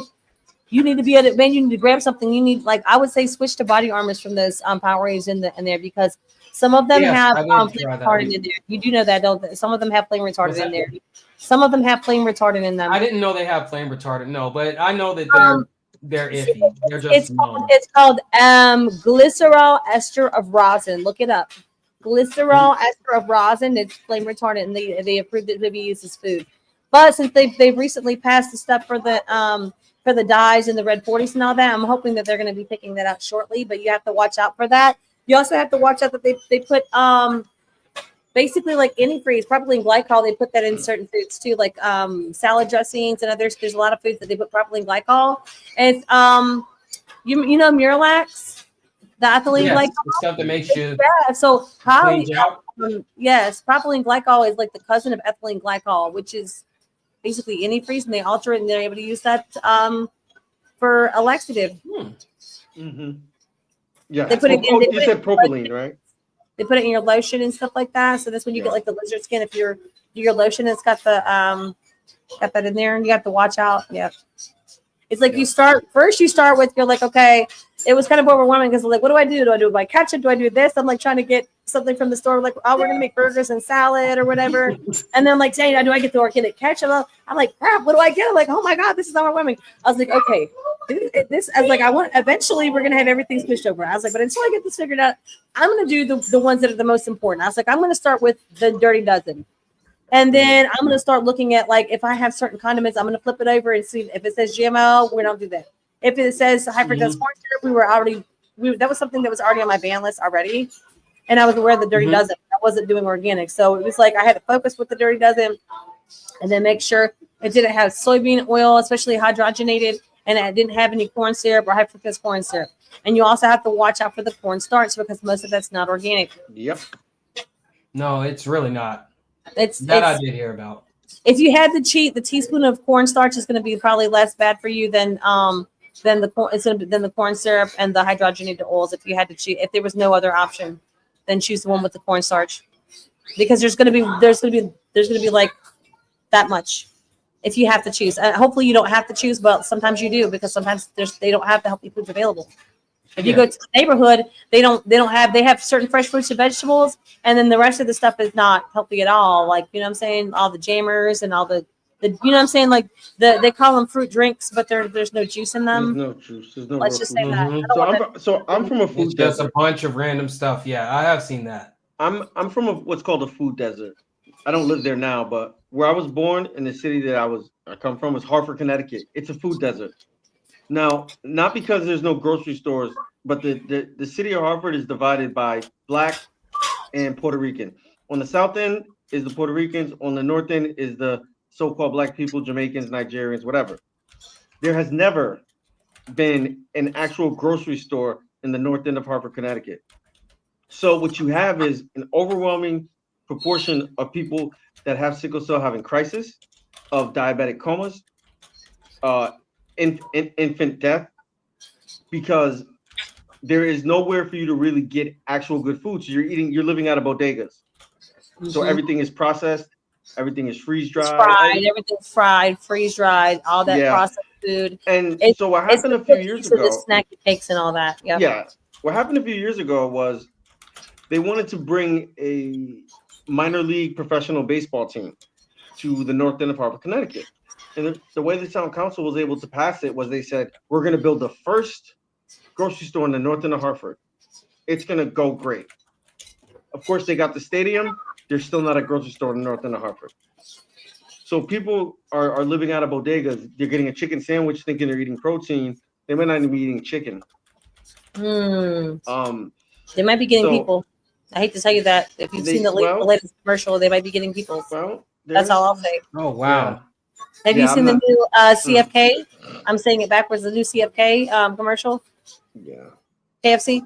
The new KFC commercial. It just took me a second. I'm not going to touch on it. But anyways, I haven't seen the commercial. Is it pretty bad? The commercial's kind of bad. I would just say watch that, the commercial. Okay. I would say that I have children and I don't want them to Dr. Sebi me. That's it. So, oh boy. So yeah, I mean that's it. And it's not even to try to be morbid and negative, but it's the fact of the matter that, like, you got to look at it like this, and this is just how I look at it anyway. Henry Ford, who came up with the assembly and these things, right? He wanted the car to be hydrogenated as opposed to methylated, if you will, right? Mm-hmm. Okay. When a person has the proper solution to something, you say, okay, the powers that be, whoever they are. It's not conspiracy theory, you know, whatever. There obviously is someone in control of this country, and obviously are.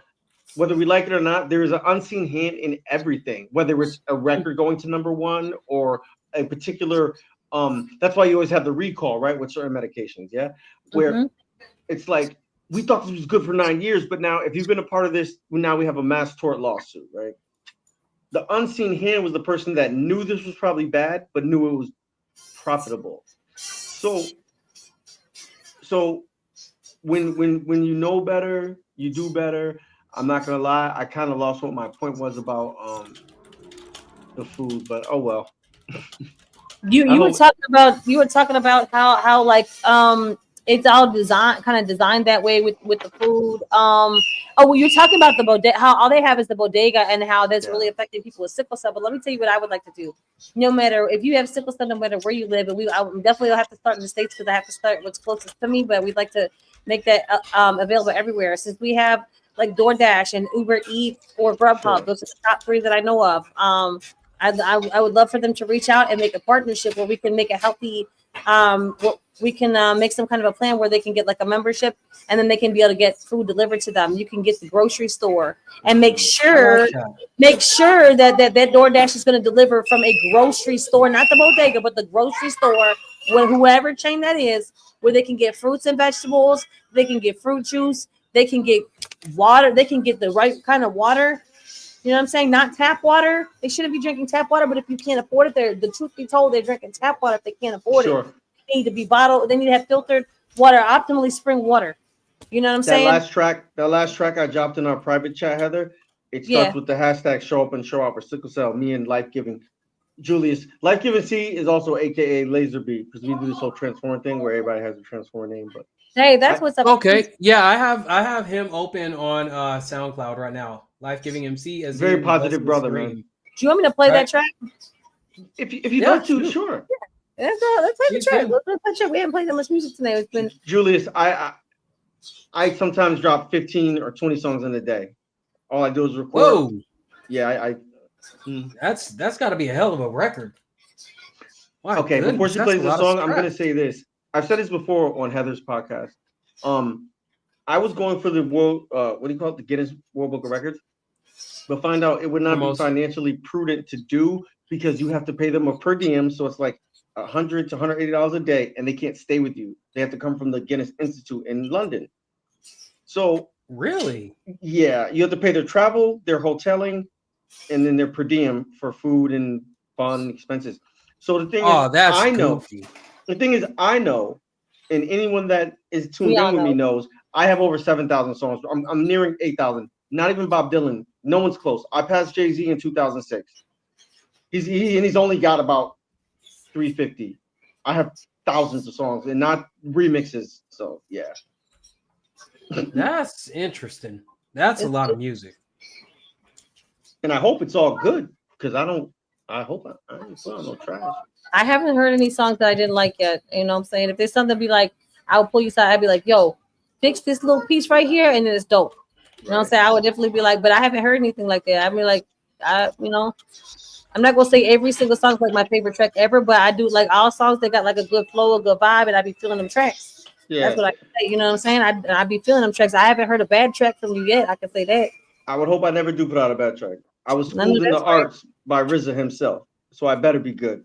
Yeah, no, definitely. It'd be dope. Let me go ahead and share the screen. We'll go ahead and play the track. All right, and I will have to get out of here in the next 15. But I'd like to hear this track. I'd like to. Definitely. Let's play that, and then we can probably like kind of wrap it up after that. I really appreciate you coming on. Right out. No, thank you for having me. Thank you for having me on and being patient with me as I kind of opened up a little bit. Sometimes it takes me a minute to get used to trying to talk about myself or anything like that. So thank you so much for having me on with you guys. Absolutely. I would love to have you. Do you have his number or his info? So what we'll do, I've got his Facebook, but make sure you drop your phone number and everything in the on my Facebook, and I'll have mine in there, and then what we'll do, Heather, is we'll use him as a testimonial in the government grant that my wife's going to write for you for the nonprofit. will use him as a testimonial Yeah. to your work and your That's service. cool. Yeah, my wife used to write grants for the government, so she knows how to do it. She no longer works for the government, but we still can get busy as far as writing. Oh, so she used to work for the government, and then Yeah, that literally was her job, was to I'm review grants, approve them, write them. That was her job. So that's what I'm working on, that 501c, the nonprofit / foundation for that. And I'm looking to get grants for that because there's a lot of things I'm looking to do with that. Besides that, I'm also looking to pair with Uber and or Lyft to have ride shares, because a lot of times with sickle cell, let me switch back over here for a second. Well, I can leave it there. A lot of times with sickle cell, when you're too sick, either before or after the crisis, to go to the grocery store, go to the doctor's office, get your medication and stuff like that, or to cook a meal. So you need to have meals, stuff running from the grocery store, meals, or you're needing to get that transportation to where you need to go to get those services. And so that's something that we definitely need to work on, because people don't have the money and they don't have the access. And with sickle cell, you definitely don't have the money. People lose their jobs. They can't attend work or school. You're trying to live what people would consider a regular life, and you can barely get through the day. Right. Yeah. Yeah. So Julius, we're gonna use you as a not in a bad way. We will use you as a reference and a testimonial in the government. No, I got what you were saying. To say that you participated. Yeah, you participated in a nonprofit podcast dealing with mental health / sickle cell, and so I'm gonna need your information, and I'll have her write that into it once we organize it, if you don't mind. Okay, I'll shoot it to Heather. Thank you. Absolutely. That's awesome. All right, well, right now we're gonna go ahead and play Prime and Save the Week on the Pat Production Cypher 360. Let's go. Let's get it. You know who it is. The Rhythm Gang. Come on.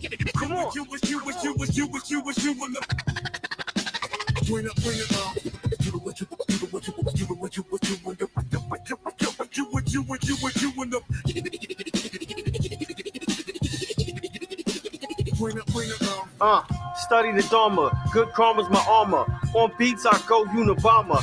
Detonate any Boo Scouts honor. I promise, all garbage gets compacted. Rapping, I'm young, not snapping. Acting like you the one. My rhyme non takes weight away. Reduce you bums to washed up status. Acting fool for crumbs. Slums to middle America.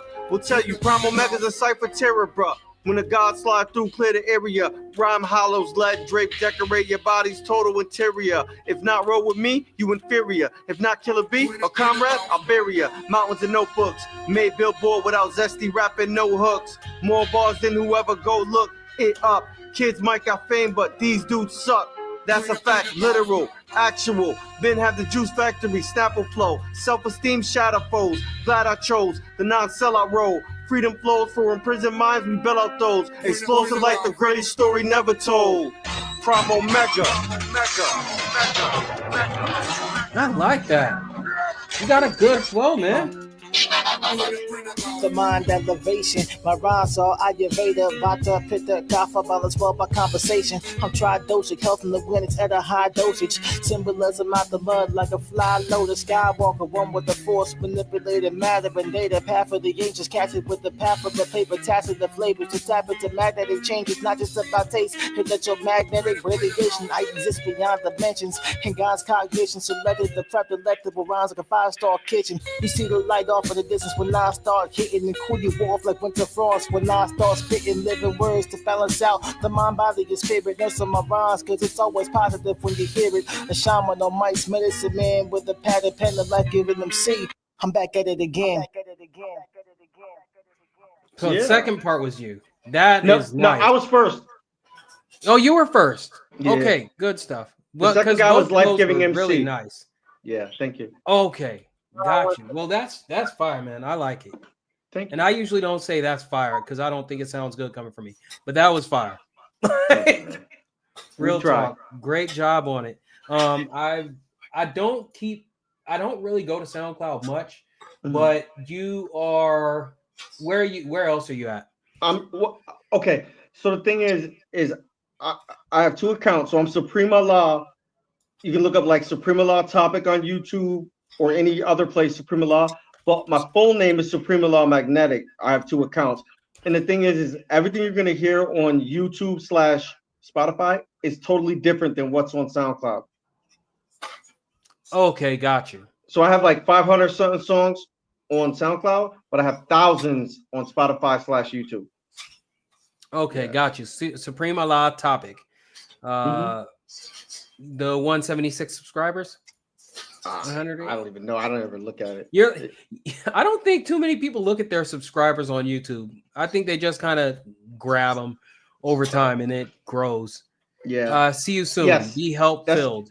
Okay, gotcha. No, don't deal with see you soon. But yes, Supreme Law 176 subscribe. That is me. Go. And then also Supreme Law Magnetic topic is me on YouTube. Yeah. Okay, got you. The Be Help Filled, 20% of all stream revenue from that goes to charity to feed homeless kids. Okay. That's awesome, man. So okay, yeah, got you.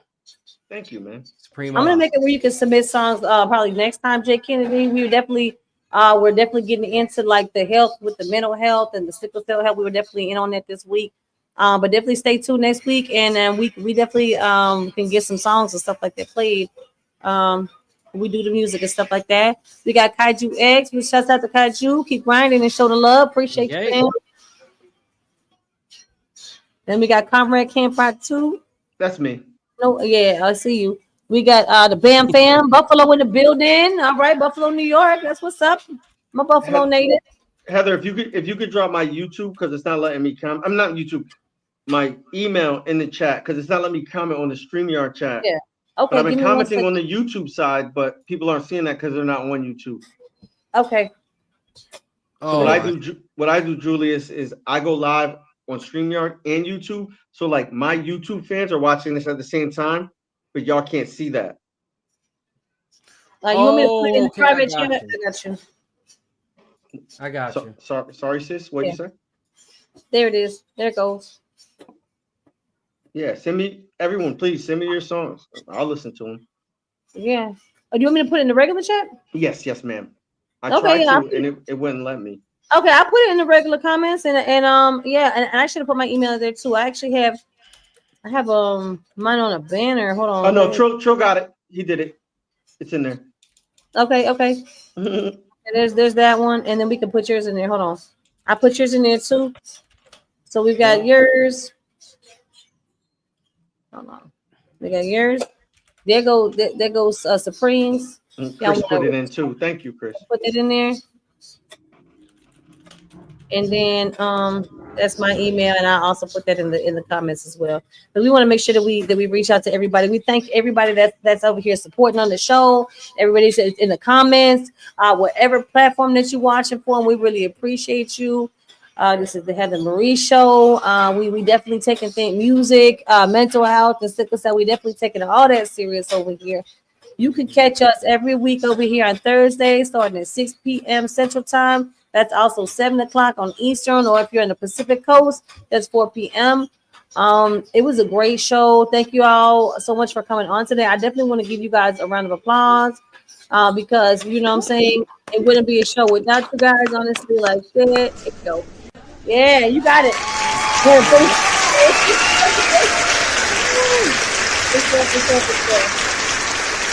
We would love to have you back on here sometime again, Julius. Let us know what projects you're working on, and then we're going to be working with you on some sickle cell stuff. So I'm definitely excited about that.